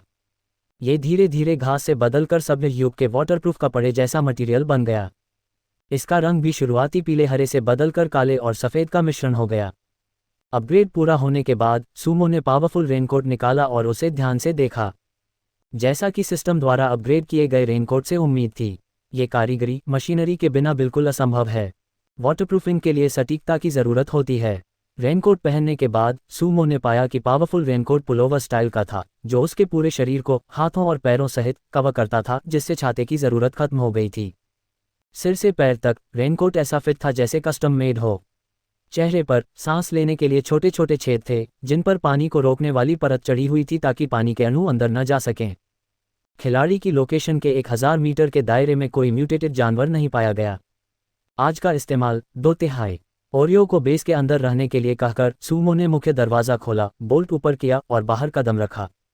नम गर्मी की एक लहर उस पर छा गई। बारिश की बूंदें उसके सिर पर गिरीं, फिर स्वाभाविक रूप से रेनकोट के मटीरियल से नीचे ज़मीन पर बह गईं। हवा के बावजूद बारिश की कई बूंदें रेनकोट के फेस शील्ड से टकरा रही थीं। हाथ बढ़ाकर सूमो ने अपने मास्क से पानी पोंछा और बाहर देखा। अनजाने में उसकी सांस अटक गई। शेल्टर के बाहर ऐसा लग रहा था कि अचानक दलदल बन गया हो। छोटी पहाड़ी की आधी ढलान पर खड़े होकर पहले की सूखी फटी हुई जमीन ने अब इतना पानी सोख लिया था कि वह कीचड़ का ढेर बन गई थी। सूखी वनस्पति भी पन्ना हरी होने लगी थी। यहाँ बारिश सच में इतनी तेज है। अच्छा हुआ मेरे पास एक खास रेनकोट है। सूमो को थोड़ी बेचैनी महसूस हुई। उसने सिर हिलाया और शेल्टर के आसपास की मिट्टी की जांच की। बारिश की मात्रा अलग अलग जगहों पर अलग अलग थी। ये जानकारी उसने लाइव स्ट्रीम से इकट्ठा की थी। यहाँ तक कि ज़्यूस शेल्टर, जो अभी पहले नंबर पर है, वहाँ भी इतनी भयानक बारिश नहीं हुई थी। एक कदम गहरा, एक कदम उथला। सूमो पहाड़ी के पीछे पहुंचा। इस समय खोदी गई तीनों नालियां पूरी क्षमता से काम कर रही थीं, ये सुनिश्चित करते हुए कि शेल्टर की पहाड़ी के बेस पर पानी जमा न हो। शेल्टर से 60 मीटर दूर एक छोटी झील पहले ही बन चुकी थी। ये देखकर सूमो को भी कुछ पछतावा हुआ। अगर उसे पता होता तो वह सीधे एक नाली बनाता और उसे जितना हो सके उतना लंबा खींचता। लेकिन किसे पता था कि बारिश इतनी तेज होगी। बेस के ठीक पीछे सच में एक छोटी सी झील बन गई थी, जो लगभग 10 मीटर लंबी और चौड़ी थी। हे भगवान, जब यह बारिश रुकेगी तो मैं एक पहाड़ और एक झील के पास रह रहा हूँगा। ये चेक करने के बाद कि ड्रेनेज सिस्टम ब्लॉक नहीं था, सूमो फिर से शेल्टर के चारों ओर घूमा और ढीली मिट्टी की जांच की। किस्मत से लगातार कई दिनों की तेज धूप के कारण मिट्टी में नमी बहुत कम हो गई थी, जिससे वह दलदल बनने से बच गई। नहीं तो इस आपदा के बाद जमीन 1-2 दिन तक सूखती नहीं, जिससे चलना मुश्किल हो जाता। आधे घंटे तक गश्त लगाने के बाद सूमो वापस लौटने लगा। रेनकोट के वाटरप्रूफ होने की वजह से उसका शरीर सूखा और आरामदायक रहा। शेल्टर के दरवाजे पर लौटते हुए सूमो ने दरवाज़ा खोला। जैसे ही उसने दरवाज़ा खोला, उसकी नज़र 10 मीटर दूर घास पर पड़ी। एक अचानक निशान ने सूमो का ध्यान खींचा। करीब से देखने पर सूमो की आंखें तुरंत सिकुड़ गईं। यह क्या है? एक पैरों का निशान। सूमो ने अपने मास्क से बारिश पोंछी, लापरवाही से सिर हिलाने का नाटक किया और फिर से देखा। इस बार उसने साफ देखा। ये इंसान के पैरों के निशान थे। ये मेरे नहीं थे। ये दो विचार उसके मन में कौंधे, सूमो की भौहें तन गईं और उसका चेहरा काला पड़ गया। कोई शेल्टर के पास था। पिछली कुछ रातों से उसने बचे हुए लोगों के शेल्टर के बाहर इकट्ठा होने, हाथ मिलाकर एक शांतिपूर्ण ठिकाना बनाने के सपने देखे थे। फिर भी अब एक इंसान के असली निशान इतने करीब होने पर सूमो को सिर्फ एक चीज़ महसूस हुई, बेचैनी। उसे कोई अंदाज़ा नहीं था कि वह अजनबी कहाँ छिपा था या वह इंसान क्या चाहता था। इस प्रलय में इंसान ही इंसान का सबसे बड़ा दुश्मन है। खाना जमा करो लेकिन बंदूकें नहीं और तुम्हारा घर दूसरों के लिए अनाज का गोदाम बन जाएगा। बंदूकें जमा करो लेकिन खाना नहीं और हर जगह अनाज का गोदाम बन जाएगी। इतनी बड़ी तबाही में संसाधनों के लिए किसी का पागल हो जाना स्वाभाविक है। एक पल भी रुके बिना सूमो ने शेल्टर का दरवाज़ा खोला और अंदर घुस गया। मैदानों पर बारिश का पर्दा फिर से गिर गया और उसने बाहर छोड़े गए सभी निशानों को धो दिया। शेल्टर के एक कोने में खड़े होकर सूमो ने अपनी बाहें फैलाईं, अपनी रेनकोट के सूखने का इंतजार किया, फिर उसे एक एक करके उतारा। तेज बारिश ने सारी गंध छिपा दी थी, इसीलिए ओरियो ने अलार्म नहीं बजाया था। कई दिनों की लापरवाही, फिर अचानक एक इंसान की मौजूदगी का पता चलना, इसे अपने मन में दोहराने से सूमो की रीढ़ में सिहरन दौड़ गई। उन्होंने अभी अभी बताया कि जंगली खानाबदोश नागरिकों पर हमला कर रहे हैं। कभी नहीं सोचा था कि वे मुझे ढूंढ लेंगे। कोई हैरानी नहीं, मेरी ड्रेनेज खाए इन मैदानों पर अलग दिखती है। पता नहीं उसने मुझे कल इसे अपग्रेड करते हुए देखा होगा या नहीं। यहाँ बैठकर मरने का इंतजार नहीं कर सकता। एक स्टूल पर बैठकर सूमो ने अपनी बेचैनी को शांत करने के लिए गहरी सांस ली। उसकी आंखें सख्त हो गईं। ओरियो, यहाँ आओ। उसने कोने में सो रहे कुत्ते को बुलाया और ओरियो के मुलायम सिर पर हाथ फेरा। अपनी छठी इंद्रिय का इस्तेमाल करो, जांचो कि आसपास कोई खतरा है या नहीं। ओरियो आदेश समझ गया। वह जमीन पर लेट गया, अपने कान खड़े किए और सुनने लगा। पूरा 1 या 2 मिनट बीत गया। ओरियो के चेहरे से मूर्खतापूर्ण मुस्कान गायब हो गई। उसने जमीन सूंघी, फिर बेस के दक्षिण पश्चिम कोने की ओर गुर्राया। तुम कह रहे हो कि खतरा उस तरफ है? ओरियो को सिर हिलाते देखकर सूमो ने उस दिशा में देखी हुई हर चीज को जल्दी से याद किया। वहां बेस की नाली थी और उसके आगे एक छोटी सी झील थी। और आगे झाड़ियों का एक झुंड था जो अजीब तरह से घना और हरा था। जैसे जैसे उसे याद आता गया, उसने उस जगह को ऐसे देखा जैसे तीसरी आंखों से देख रहा हो। काले रंग का एक धब्बा। अचानक उसे पेड़ों के बीच काला रंग याद आया जो किसी भी पत्ती से अलग था। अगर चेतावनी न मिली होती तो वह इसे नज़रअंदाज कर देता। अब अलर्ट होने पर वह अजीब चीज़ उसे साफ दिखाई दी। वह काली आकृति लगभग 100 मीटर दूर थी। मैंने उसे नहीं देखा, लेकिन उसने मुझे ज़रूर देखा होगा। धत तेरे की। अपनी जांघ पर हाथ मारते हुए सूमो की पहली इच्छा थी कि वह तैयार हो और जाकर दोस्ताना बातचीत करे। उस अजनबी को जरूर पता चल गया होगा कि वह अकेला है। एक सुरक्षित अंडरग्राउंड शेल्टर और साथ ही इतना बड़ा ड्रेनेज सिस्टम। उसकी नज़र में मैं पहले से ही एक मोटी भेड़ हूं जो कटने का इंतजार कर रही है। उसने अपने इन्वेंटरी से क्रॉसबो निकाला और हल्की मुस्कान दी। हथियार की मैच सतह से जानलेवा इरादा निकल रहा था। उसकी पूरी लंबाई पर हल्की रोशनी चमक रही थी। उम्मीद नहीं थी कि इस क्रॉसबो का सामना सबसे पहले मेरे ही जैसे किसी से होगा। मुझे अकेला छोड़ दो और मैं तुम्हें छोड़ दूंगा, मेरे पीछे आओगे तो। वह खड़ा हुआ, अपनी कनपटियों को रगड़ा, बिस्तर के पास गया और क्रॉसबो को नाइट स्टैंड पर रख दिया। बिस्तर और पत्थर की दीवार के बीच 1 मीटर की जगह बची थी। उसने क्राफ्टिंग मेन्यू खोला। आयरन पिकैक्स कॉमन आयरन 2/2, लकड़ी 1/1। सामान मिल गया। उसने पिकैक्स को चुना। क्राफ्ट कंफर्म करें। लॉग, लोहा -2, लकड़ी -2। लॉग, आयरन पिकैक्स कॉमन सफलतापूर्वक बनाया गया। सूमो के हाथों में एक साधारण दिखने वाला लेकिन बहुत काम का आयरन पिकैक्स आ गया। उसने उसे एक बार घुमाया और फिर बिस्तर के बगल वाली पत्थर की दीवार पर हथौड़ा मारना शुरू कर दिया। अंदर से तोड़ना हमेशा आसान होता है। जल्द ही कभी चिकनी रही पत्थर की सतह टूट गई और जैसे जैसे मिनट बीतते गए यह आधी इंसान की ऊंचाई वाली सुरंग बन गई। चुपचाप सर्वाइवल सिस्टम को बुलाकर सूमो ने छेद में देखा। Access passage. विवरण: एक एक्सेस पैसेज जो अभी पूरी तरह से नहीं खुला है। अपग्रेड दिशा: सुरक्षित रास्ता। शाखाएं: विस्तार करें 5 तोड़ें 6-0 सामग्री 4-0 ताकत 2-0 पैसेज का दरवाज़ा 40। विवरण: एक चालाक खरगोश के 3 बिल होते हैं। अगर तुम मुझ पर घात लगाना चाहते हो तो तुम्हें खून की कीमत चुकानी पड़ेगी। पैसेज के स्टैट्स देखकर सूमो के होंठों पर मुस्कान आ गई। अब जब वह सामने आ गया था तो सामने के दरवाजे से बाहर निकलना खुद को थाली में परोसने जैसा होगा। अगर उन्होंने घात लगाई होती तो दरवाज़ा खुलते ही शायद उसे छलनी कर दिया जाता। अपने बहुत ज़्यादा कल्पनाशील दिमाग की वजह से सूमो ने अंडरग्राउंड बेस के लिए दूसरा रास्ता बनाने का कच्चा प्लान बनाया था। अपनी नज़रें हटाते ही अपग्रेड के ऑप्शन गायब हो गए। यह अभी वह समय नहीं था जब पहाड़ और नदियां सूख जाएं और आखिरकार खंजर बाहर निकले। अपने जैसे लोगों के लिए सूमो हमेशा एक आखिरी हद रखता था। अगर लोग मुझे परेशान नहीं करेंगे तो मैं उन्हें परेशान नहीं करूंगा। साथ ही उसे अभी भी उम्मीद थी कि हर कोई बिना तलवारें खींचे मिल सकता है और एक दूसरे को प्रोत्साहित करके इस कयामत में एक साथ जिंदा रह सकते हैं। ओरियो को बेस के चारों ओर बेचैनी से घूमते हुए, एक पल कान खड़े करके सुनते हुए और अगले ही पल जमीन पर लेटकर सूंघते हुए देखकर सूमो को दुख और दया दोनों महसूस हुई। सूमो को दुख और दया दोनों महसूस हुई।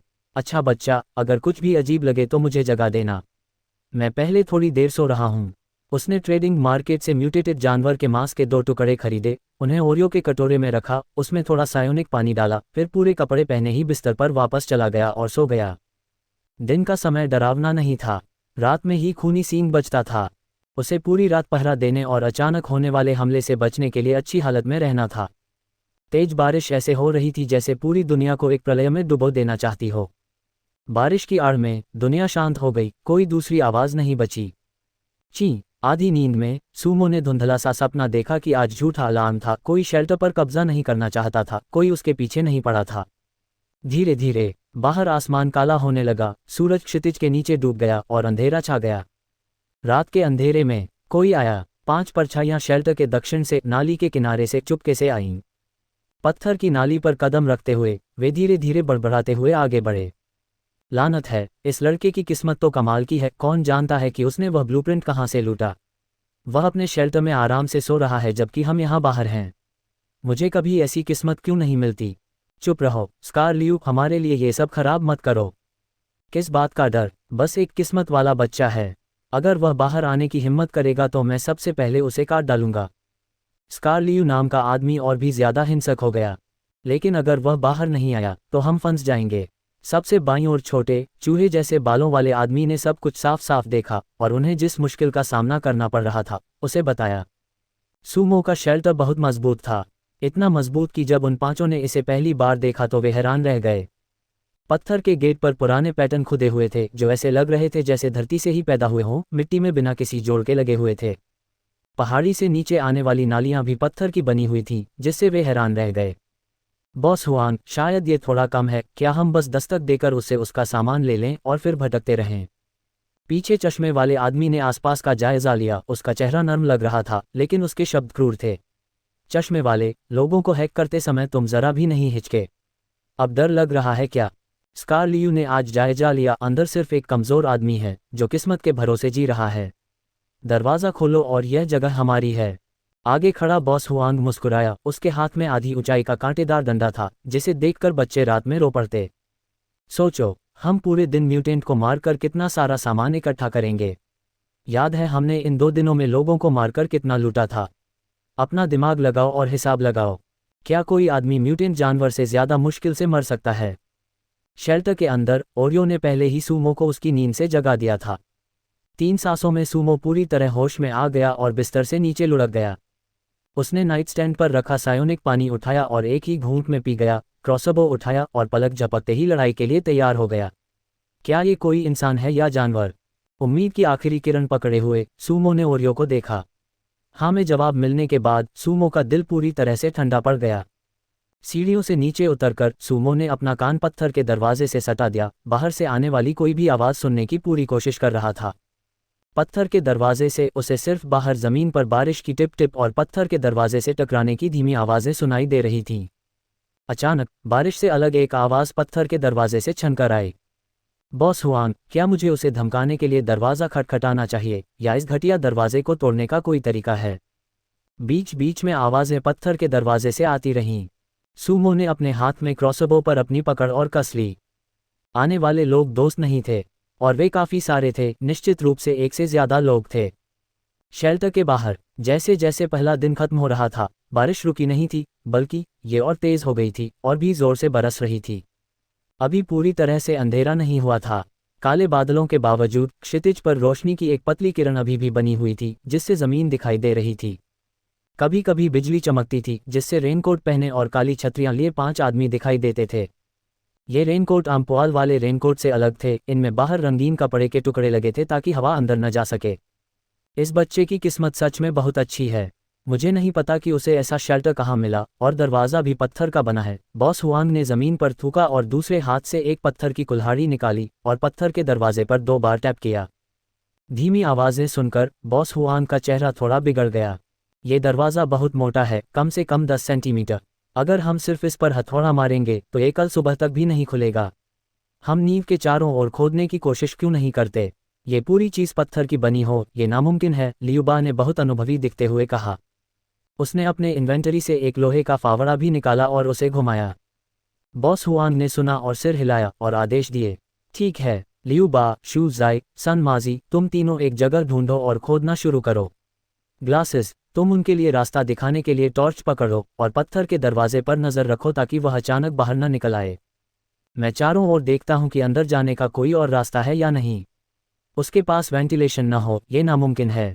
बॉस हुआंग की बातों को सुनकर दूसरों को कोई आपत्ति नहीं थी और उन्होंने प्लान के हिसाब से काम करना शुरू कर दिया। ये कहना होगा कि गेम पैनल द्वारा बनाई गई टॉर्च काफ़ी उपयोगी थी। ठीक वैसे ही जैसे धरती पर सिमुलेशन बिल्डिंग डैम्स में होता है, वे हवा से बुझती नहीं थी या पानी से नहीं बुझती थी, जो आम समझ के बिल्कुल खिलाफ था। खड़खड़ धप, खड़खड़ धप। तीनों आदमियों ने पत्थर के दरवाजे के दाईं ओर एक जगह चुनी और अपने फावड़ों से खोदना शुरू कर दिया। यार, इस आदमी का शेल्टर उतना ही मुश्किल है जितना वह अंडरग्राउंड खजाना जो हमें पहले मिला था। यह अविश्वसनीय रूप से मजबूत है। अगर यह एक टीम होती तो मैं सच में उनसे पंगा लेने की हिम्मत नहीं करता। इस शेल्टर के पास की मिट्टी बहुत मजबूत है। अगर बारिश ने इसे गीला नहीं किया होता तो हम सच में इसे खोद नहीं पाते। 3 से 5 मिनट तक खोदने के बाद लियुबा पसीने से भीग गया था, आराम करते हुए शिकायत कर रहा था। मैं कहता हूं कि ये लोग बस बेवकूफ़ हैं। आज के ज़माने में भी वे इस घटिया खेल के कमांड मानते हैं। मैं इस बकवास पर यकीन नहीं करता। सबसे बुरी हालत में मौत बस एक कटोरे जितना बड़ा निशान छोड़ जाती है। 18 साल बाद मैं एक और अच्छा सर बनूंगा। आज इस आदमी को ख़त्म करने के बाद हम आगे बढ़ने से पहले एक दिन आराम करेंगे।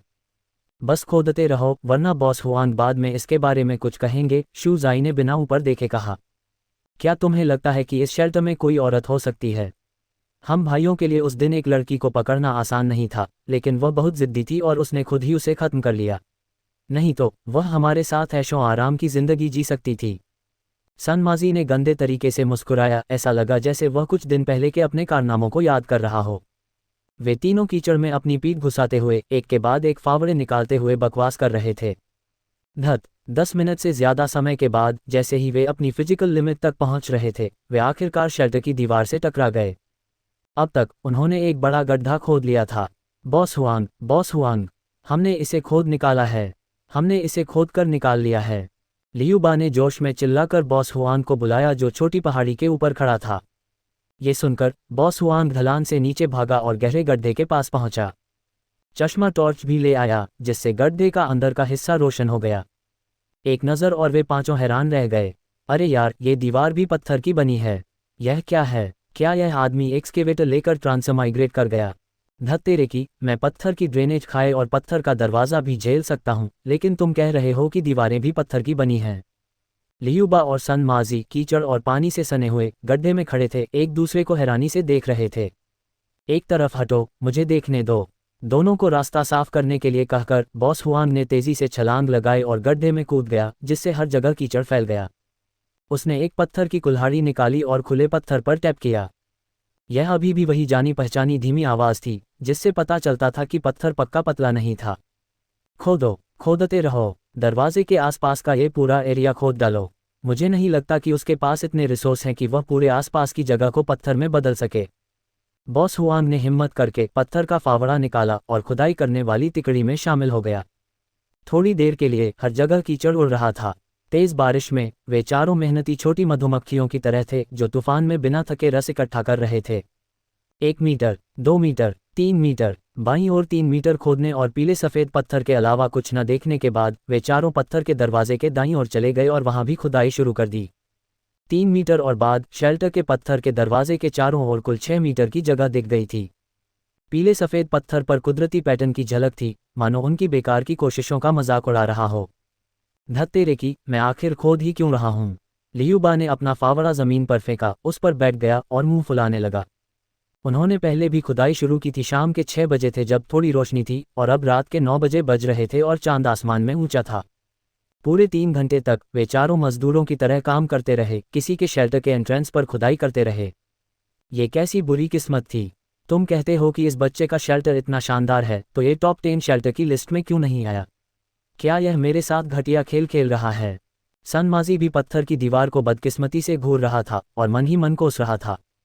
पिछले 3 दिनों में उन्होंने 5 से ज्यादा शेल्टर खोदे और तोड़े थे, लेकिन कोई भी इतना खतरनाक नहीं था जितना यह वाला। शेल्टर के दरवाजे को छोड़ दें तो सिर्फ दीवारों को एक शब्द में बताया जा सकता है, बेतुका। क्या ये वैसा ही अंडरग्राउंड खजाना हो सकता है जो हमें पहले मिला था? लेकिन मैंने साफ देखा कि अंदर कोई रह रहा है। चश्मे वाले ने बगल से कहा। अरे सुन बेकमीने अंदर वाले, अभी दरवाजा खोल, वरना जब तेरा दादा अंदर आएगा तो मैं तुझे 1000 तरह की यातनाएं दूंगा। गुस्से में भरा लियूबा गड्ढे से बाहर निकला और पत्थर के फावड़े से दरवाजा तोड़ने लगा, साथ ही गालियां भी दे रहा था। भनभनाहट, भनभनाहट, भनभनाहट, हर वार से एक धीमी गूंज पैदा हो रही थी। फिर भी शेल्टर का पत्थर का दरवाजा अविश्वसनीय रूप से मजबूत था, उसमें एक भी दरार नहीं आई। बस बहुत हो गया। अगर यह शेल्टर टॉप 10 में नहीं आया तो जरूर कहीं कोई कमी होगी। सब लोग उठो और अपनी टॉर्च से मुझे उसे ढूंढने में मदद करो। मुझे विश्वास नहीं होता कि एक मरा हुआ शेल्टर एक जिंदा इंसान को रोक सकता है। बॉस हुआन का चेहरा इतना काला था कि लग रहा था जैसे उससे स्याही टपक रही हो। अपना लोहे का फावड़ा रखकर बॉस हुआन कीचड़ से सना हुआ गड्ढे से बाहर निकला और उसी तरह गुस्से भरी नज़र से पत्थर के दरवाजे को देखा। उसी समय उसके दिमाग में बातें घूमने लगीं। पूरा शेल्टर पत्थर का बनाने का मतलब है कि उसे ज़रूर कोई अच्छी चीज़ मिली होगी या कोई बड़ा खजाना मिला होगा जिससे वह इतना अमीर हो गया। अगर मैं इस शेल्टर को खोल सकूं, उस बच्चे से निपट सकूं और उसका राज पता लगा सकूं तो शायद। सोचते हुए बॉस हुआंग ने ऊपर देखा। उसकी नज़रें गड्ढे के पास खड़े 4 आदमियों पर घूमी, उसके चेहरे पर सोचने वाले भाव थे। जल्दी करो और कोई कमी ढूंढो। ये दरवाज़ा इतना एयरटाइट है, उसके पास वेंटिलेशन के लिए कोई जगह ज़रूर होगी। सब लोग ज़मीन देखो। एक चिल्लाहट के साथ वे पांचों अलग अलग हो गए। एक हाथ में छाता और दूसरे हाथ में टॉर्च लिए वे ध्यान से ज़मीन को स्कैन करने लगे। बॉस हुआंग, मुझे मिल गया। यहाँ शीशा है, यह उसकी वेंटिलेशन की जगह होनी चाहिए। चश्मे वाले, जिसकी नज़रें बेहतर थीं, उसने तुरंत पहाड़ी के बीच में धमाका प्रूफ शीशा देख लिया। अच्छा अच्छा अच्छा, मेरे लिए कुछ पौधों के रेशे जलाओ। इस कमीने को धुएं से बाहर निकालो और देखो कि वह बाहर आता है या नहीं। बॉस हुआंग हैरानी भरी नज़र से पास आया, ज़मीन में धंसा हुआ शीशा देखकर बहुत खुश हुआ। उसी समय जिस तरह से उसने बाकी चारों को देखा, उसमें थोड़ी सी दुश्मनी थी जिसे पहचानना मुश्किल था। हरे धुएं का एक गुच्छा धीरे धीरे वेंटिलेशन पाइप से अंदर आया। टॉर्च की रोशनी वाले शेल्टर के अंदर हरा धुआं फैलने लगा और आखिर में सूमो की नाक तक पहुंचा, जो आंखें बंद करके एक स्टूल पर बैठा था। क्या उन्होंने आखिरकार इसे ढूंढ लिया? अगले ही पल सूमो ने अपनी आंखें खोली, उसके चेहरे पर मारने का इरादा था। इस अंधेरी और तूफानी रात में न्याय करने और मारने का समय आ गया था। इन जानवरों में से एक भी नहीं बचेगा। वह दीवार के पास गया, अपना रेनकोट पहना, क्रॉसबो लेने के लिए टेबल पर लौटा और उस वैंट को देखा जहां धुआं अभी भी फैल रहा था। मैं रैंकिंग में शामिल होना चाहता हूं और लाइव स्ट्रीम फंक्शन चालू करना चाहता हूं। कैमरे का एंगल शेल्टर के ऊपर से टॉप डाउन व्यू पर सेट करें और दर्शकों को अपनी मर्जी से शेल्टर देखने से रोकें। गेम पैनल खोलते हुए सूमो ने ठंडे लहजे में कहा। रिकॉर्ड। बधाई हो प्लेयर सूमो, ये पता चला है कि आपके शेल्टर की आपदा प्रतिरोध क्षमता दूसरे शेल्टरों से कहीं ज़्यादा है। आप अपने आप रैंकिंग में सबसे ऊपर पहुंच गए हैं। रिकॉर्ड। लाइव स्ट्रीम को कम से कम 15 मिनट तक बनाए रखें। आपकी रैंकिंग के आधार पर आपको अपने आप एक रैंडम सर्वाइवल एयरड्रॉप तारांकन 1 मिलेगा। रिकॉर्ड। अब आप अपने लाइव स्ट्रीम रूम को मैनेज करने के लिए लाइव स्ट्रीम पेज पर जा सकते हैं। गेम पैनल चमका और सूमो ने गेम चैट पैनल को फॉलो करते हुए डिजास्टर रिलीफ के लाइव ब्रॉडकास्ट पेज पर एंटर किया। इस समय दूसरे लाइव स्ट्रीम से बिल्कुल अलग एक पेज पहले नंबर पर दिखाई दिया। स्क्रीन पर कुछ टिमटिमाती लपटें हल्की हल्की दिखाई दे रही थीं। उसी समय विदेशी लाइव स्ट्रीम, जो असल में 10वें नंबर पर थी, उसे नीचे कर दिया गया। हुआ मार्क वाली एक लाइव स्ट्रीम पेज पर पहले नंबर पर थी। इसके अलावा लाइव स्ट्रीम के नीचे डिजास्टर रिलीफ रेटिंग दूसरे नंबर पर मौजूद ज़्यूस शेल्टर से 3 गुना ज़्यादा थी। इन डिटेल्स को इग्नोर करते हुए सूमो ने जल्दी से लाइव ब्रॉडकास्ट पेज पर क्लिक किया, लापरवाही से उसका title acting on heavens behave रखा और फिर अपने स्ट्रीमर परमिशन का इस्तेमाल करके नीचे की सिचुएशन को देखना शुरू कर दिया। अंधेरी रात में रोशनी के 5 पॉइंट बहुत साफ दिख रहे थे। एक पल में सूमो ने 5 लोगों की लोकेशन का पता लगा लिया। ठीक है, तो तुम सब वेंटिलेशन शाफ्ट के पास उखड़ू बैठे हो, मरने का इंतजार कर रहे हो, हैं? खुद से हंसते हुए सूमो ने अपने बिस्तर के पास पहले से खोदे गए गड्ढे के पास जाते हुए लाइव स्ट्रीम पर नजर रखी। एकाग्र विचार के साथ बड़े गड्ढे की खूबियां तुरंत दिखाई दी। एक्सेस टनल जानकारी, एक एक्सेस टनल जो अभी पूरी तरह से खोदी नहीं गई है। अपग्रेड दिशा, सुरक्षित रास्ता। शाखाएं, फैलाना 5, खोदना 6, मटीरियल 4, ताकत 200, टनल का दरवाज़ा 40। परिचय, एक चालाक खरगोश के 3 बिल हैं। बढ़ाना चुनो, खोदना चुनो। जैसे ही उसने कहा 65 सर्वाइवल पॉइंट गिर गए और सूमो के शरीर से एक हरी रोशनी निकली। जो शुरू में कच्चा था उसमें ज़बरदस्त बदलाव होने लगे।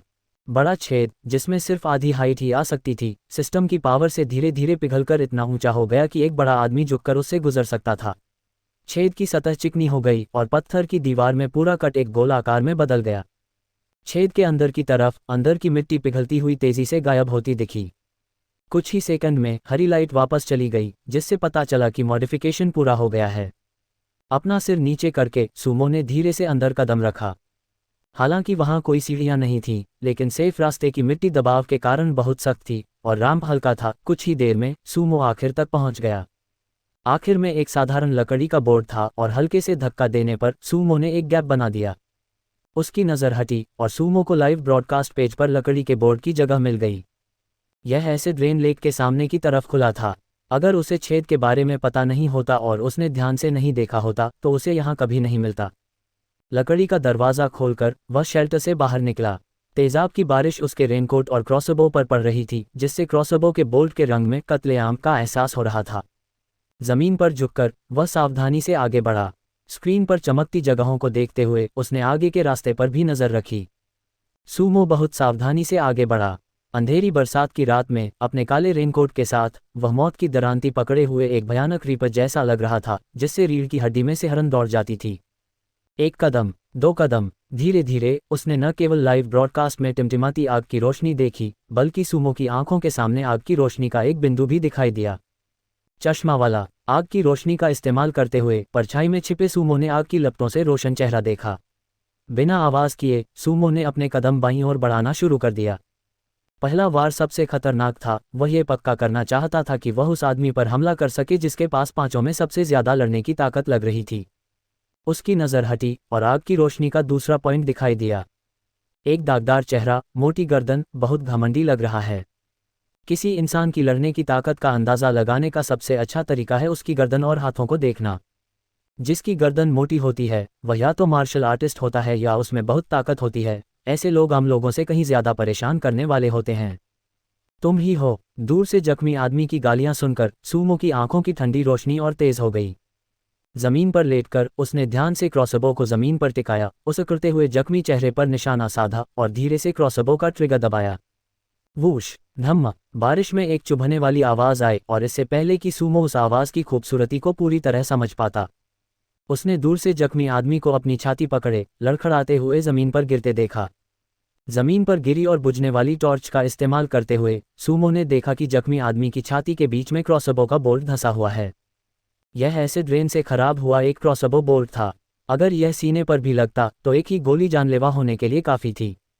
आहा हा हा, दूर से चीखें गूंज रही थीं और बारिश वाली रात में माहौल की वजह से वे एक अनोखी डरावनी खूबसूरती के साथ लग रही थीं। लाइव ब्रॉडकास्ट पेज पर चारों टॉर्च घबराहट में तुरंत बिखर गईं। हालांकि चारों लोगों की हरकतें काफ़ी एक जैसी थीं। किसी ने भी जख्मी आदमी को बचाने की कोशिश नहीं की, इसके बजाय वे सब छिप गए और एक आदमी तो इतना होशियार था कि उसने तुरंत अपनी टॉर्च बुझा दी, रात के अंधेरे में छिप गया। तुम बहुत होशियार हो, लगता है मुझे तुमसे दूसरे नंबर पर निपटना होगा। जिसने उसकी टॉर्च बुझाई वह चश्मा वाला आदमी था। तुरंत चश्मा वाला आदमी पलटा और ध्यान भटकाने के लिए अपनी टॉर्च अपने टीम के साथियों के पास फेंक दी। बदकिस्मती से उसकी पीठ पर लाल कपड़े का एक टुकड़ा लाइव ब्रॉडकास्ट पेज पर इतना साफ दिख रहा था। बिना आवाज किए सूमो जमीन पर लेट गया और दोनों हाथों से क्रॉसबो को खींचने लगा। हाथ में पावरफुल रेनकोट होने की वजह से उसे बारिश की बूंदों के अपने ऊपर गिरने की चिंता नहीं करनी पड़ी। दूसरी तरफ सामने खड़े 4 लोगों को लगातार अपने छाते ऊपर उठाकर उकड़ू बैठे रहना पड़ा, जिससे वे एकदम सही निशाना बन गए। 15 सेकंड बाद सूमो ने दूसरा क्रॉसबो बोल्ट लोड किया और धीरे धीरे जमीन पर अपनी जगह बदलने लगा। जैसे ही सूमो हिला, चश्मे वाले आदमी की छिपने की बढ़िया जगह धीरे धीरे नजर आने लगी। क्रॉसबो उठाओ, निशाना लगाओ, गोली चलाओ। एक और काला क्रॉसबो बोल्ट चश्मे वाले आदमी की गर्दन के नीचे लगा। जोरदार टक्कर से चश्मा वाला आदमी तुरंत जमीन पर गिर गया। बिजली की एक चमक चमकी और एक पल की झलक में चश्मा वाले आदमी ने सूमो को लेटा हुआ देखा। उसका एक्सप्रेशन ऐसा था जैसे उसने कोई भूत देख लिया हो जो खड़ा होकर जोर से चिल्लाना चाहता हो। बदकिस्मती से उसकी गर्दन से लगातार बहते काले खून की वजह से उसके शब्द गले में अटक गए। 3 से 5 सेकंड में चश्मा पहने आदमी को मरा हुआ घोषित कर दिया गया। इस समय तक सभी 5 मशालें बुझ चुकी थीं, जिससे उनकी लोकेशन का पता लगाना मुश्किल हो गया था। जमीन पर लेटे हुए सूमो ने अपना क्रॉसबो खींचा और लाइव स्ट्रीम की सुविधा का इस्तेमाल करके जूम इन करके दूसरों की पोजीशन देखी।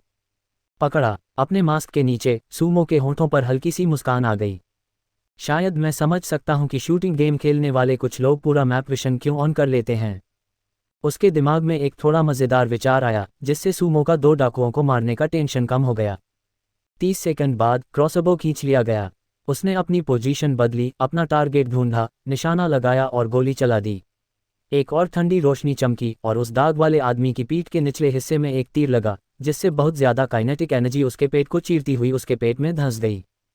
तेज दर्द से दाग वाला आदमी अचानक खड़ा हो गया और चिल्लाया, मुझे मत मारो, मुझे मत मारो, मैं मरना नहीं चाहता। जाओ हुआन बियाओ को मारो, उसने 7 लोगों को मारा है। मैंने किसी को नहीं मारा, उसने मुझे लोगों को मारने के लिए मजबूर किया। मैं चाहता हूं कि बारिश वाली रात में चेचक के दाग वाला आदमी पहाड़ी पर कमजोरी से गिरते हुए भागा। तीर के सिरे और डंडे पर एसिड वाली बारिश ने लगभग तुरंत ही नाजुक अंदरूनी अंगों को गला दिया और छेद कर दिया, जिससे तुरंत मौत हो गई। बाकी 2 लोग हुआंग माजी की चीखें सुनकर अब समझ गए थे कि वहीं रुके रहने से सिर्फ मौत ही मिलेगी, इसलिए वे दोनों खड़े हुए और पागलों की तरह भागे। रात के आसमान के नीचे 2 आकृतियां उल्टी दिशाओं में उत्तर और दक्षिण की ओर भागीं। इत्तेफाक से जब सूमो अपने क्रॉसबो पर रस्सी चढ़ा रहा था, तभी एक चालाक दिखने वाला आदमी तेजी से उसकी तरफ भाग रहा था। वह आदमी बहुत घबराया हुआ भाग रहा था, उसे पास में सूमो का बिल्कुल भी पता नहीं था। जब तक सूमो ने अपना क्रॉसबो ऊपर नहीं उठाया, तब तक उस आदमी को देर से एहसास हुआ और उसने चिल्लाने की कोशिश की।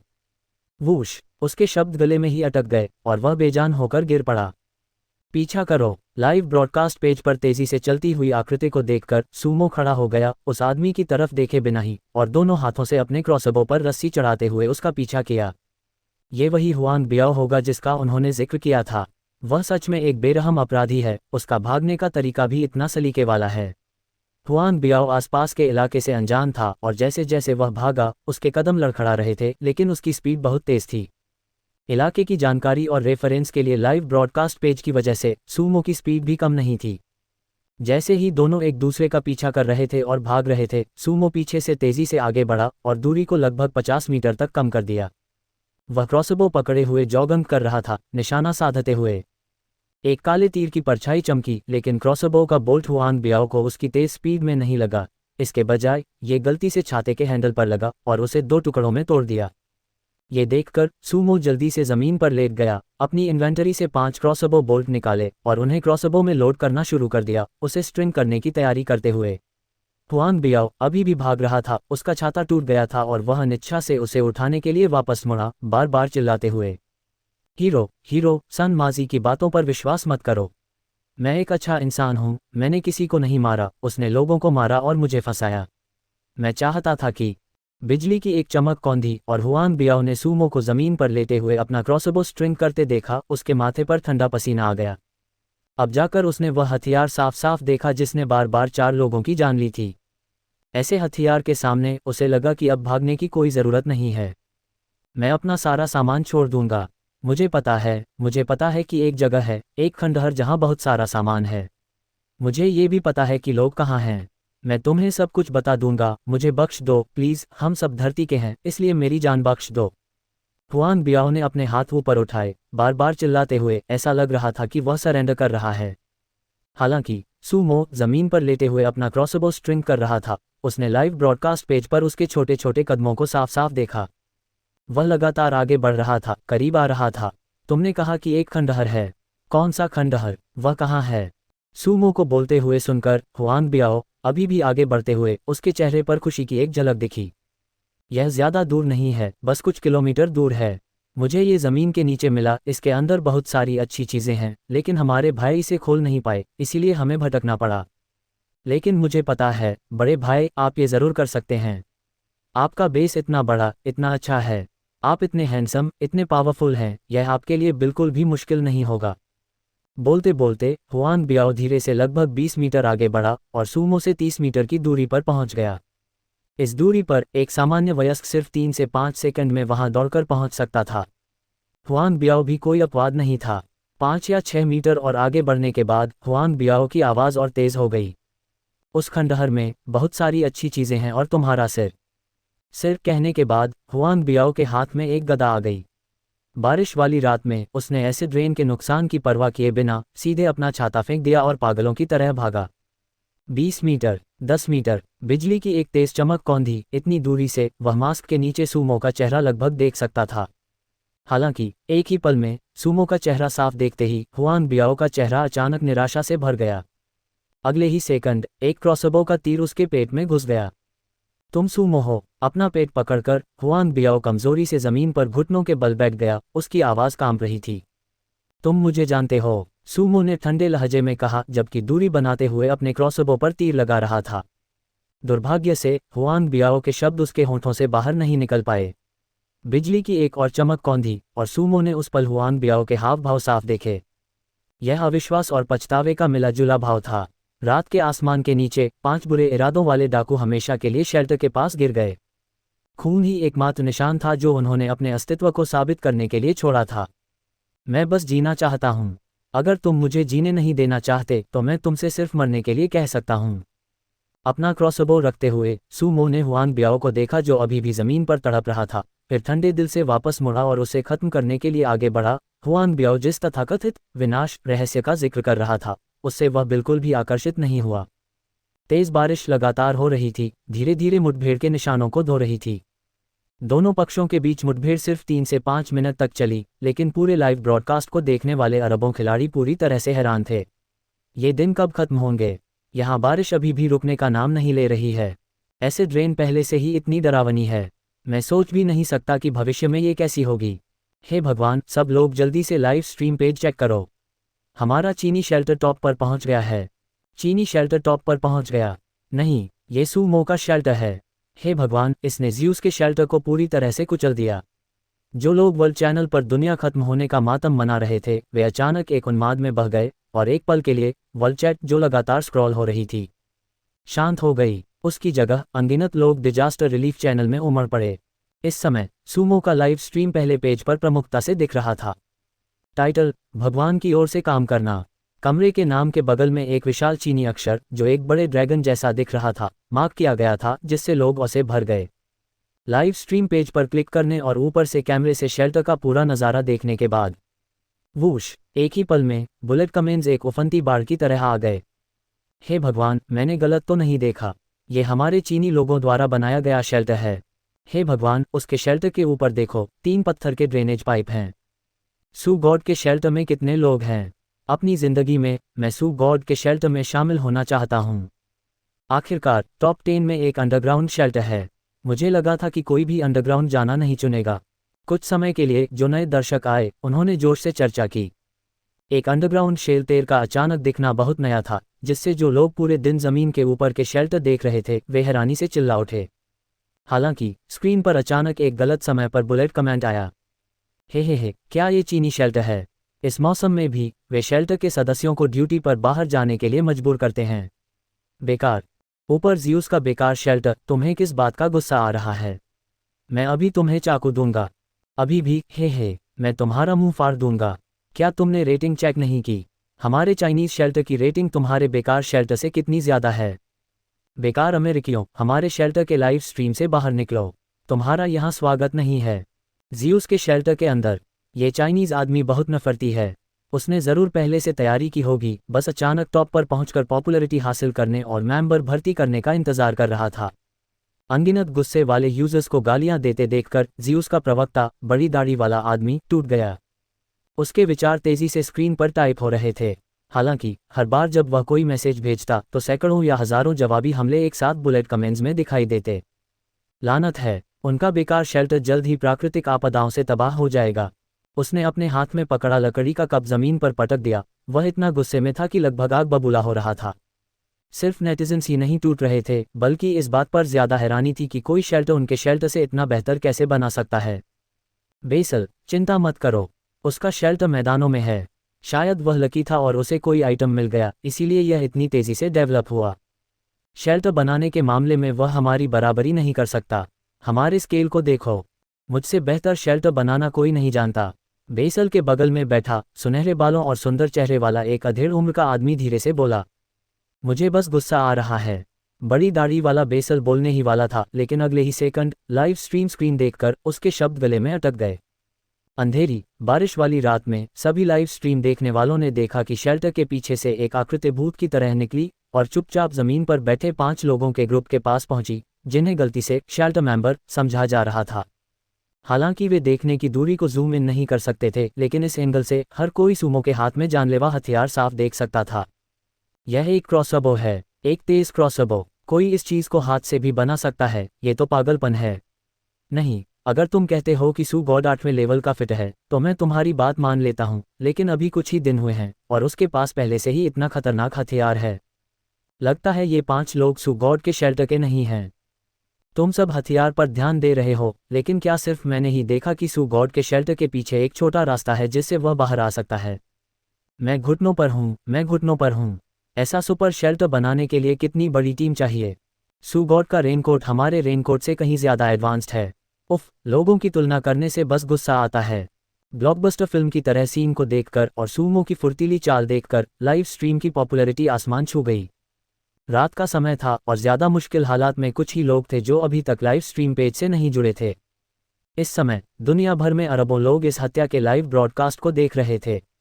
जब पहला क्रॉसबो बोल्ट स्कारफेस के शरीर में घुसा, हुआन बियाओ के साथ आखिरी मुकाबले तक उसे आसानी से मार डाला। जिन लोगों ने ये सब लाइव स्ट्रीम में देखा वे पूरी तरह से हैरान रह गए।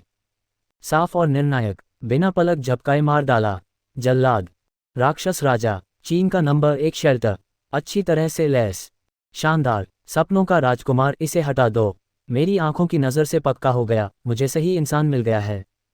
जब एक ही इंसान पर अनगिनत लेबल लगे तो सूमो की पहचान एक धुंध में छिपी हुई लगी, जिससे कोहरे के पीछे की सच्चाई देखना नामुमकिन हो गया। सूमो कौन है? शायद वे सभी, शायद उनमें से कोई नहीं। जैसे जैसे सूमो शेल्टर की ऊंची जगह पर कदम कदम चलकर वापस आया, कैमरा भी उसी के साथ साथ चला और सबने देखा कि एक असली अंडरग्राउंड शेल्टर कैसा होता है। जमीन पर एक मजबूत पत्थर का दरवाजा खड़ा था जिसमें जटिल बनावट और पुराने पैटर्न थे। निश्चित रूप से यह इंसानी हाथों से नहीं बनाया जा सकता था। पत्थर के दरवाजे के बगल में खोदे गए गड्ढे से मोटी पत्थर की दीवारें जमीन पर पड़ी थीं, जो पहली नज़र में लोगों को सुरक्षा का मजबूत एहसास करा रही थीं। पहाड़ी के पीछे खरोंचों की तरह पत्थर की 3 ड्रेनेज चैनल बिखरी हुई थीं, जो बरसते हुए एसिड रेन को नीचे एसिड रेन झील में बहा रही थीं। आश्रय के चारों ओर कई लाशें बिखरी पड़ी थीं। ये सब 20 मिनट से भी कम समय में हुआ। अगले ही पल जैसे ही कैमरे ने फिर से जूम किया, सबने उत्साह से सोचा कि सूमो बोलने वाला है और आश्रय के बारे में बताएगा, लोगों को एक साथ आने के लिए भर्ती करेगा। आश्रय का लाइव स्ट्रीम पेज अचानक एक कड़कने की आवाज़ के साथ काला हो गया। उस पर प्रॉम्प्ट भी बदलकर स्ट्रीमर अस्थायी रूप से अनुपस्थित है, स्ट्रीमिंग फिर से शुरू होने पर आगे की सूचना दी जाएगी, हो गया। उद्धरण चिन्ह प्रश्नवाचक चिन्ह प्रश्नवाचक चिन्ह प्रश्नवाचक चिन्ह उद्धरण चिन्ह। क्या सू भगवान इतने अलग थलग हैं? तो यह एक एकांत मास्टर का अंदाज है। मैं पूजा में झुक रहा हूँ। क्या प्रक्रिया में कुछ छूट गया है? मैं बिना शर्त सू भगवान के आश्रय में शामिल होने को तैयार हूँ, भले ही इसका मतलब दिन में 18 घंटे काम करना हो। मैं टॉम सीधे अंदर घुस जाऊंगा। शनिवार और रविवार को ओवरटाइम ठीक है। मैं बस ऐसे आश्रय में रहना चाहता हूँ। दोस्तों, क्या ऐसा हो सकता है कि इस आश्रय में सिर्फ सूमो हो, इसीलिए उसका सदस्य भर्ती करने का कोई इरादा नहीं है? नहीं, क्या इतना बड़ा और मजबूत आश्रय एक आदमी बना सकता है? क्या किसी को याद है पहले दिन सू भगवान ने पानी बेचा था और यहाँ तक कि बूढ़े कुत्ते चेनपिंग आन का ब्लूप्रिंट भी खरीदा था? बूढ़ा कुत्ता चेनपिंग आन इंसान नहीं है। उद्धरण चिन्ह डॉट डॉट डॉट उद्धरण चिन्ह। सूमो को बिना कुछ कहे लाइव स्ट्रीम बंद करते देख सब हैरान रह गए। ज्यादातर चैट मैसेज में सूमो नाम एक हॉट टॉपिक बन गया। लगभग हर कोई इस बारे में बात कर रहा था कि उन्होंने अभी क्या देखा और सुना। एकमात्र भूमिगत आश्रय, नरसंहार का दानव राजा। कुछ समय के लिए अगर वीबो अभी भी होता तो आज रात जो हुआ वह निश्चित रूप से आसमान छू जाता और टॉप ट्रेंडिंग स्पॉट पर मजबूती से कब्जा कर लेता। आज एक बदलाव का दिन है। आउटलाइन व्यवस्थित करना। शुरुआती दौर खत्म होने वाला है और असली बंजर जमीन पर जिंदा रहना, जोरदार खोजबीन, खेती और बंजर जमीन की दुनिया की प्रस्तावना शुरू होने वाली है।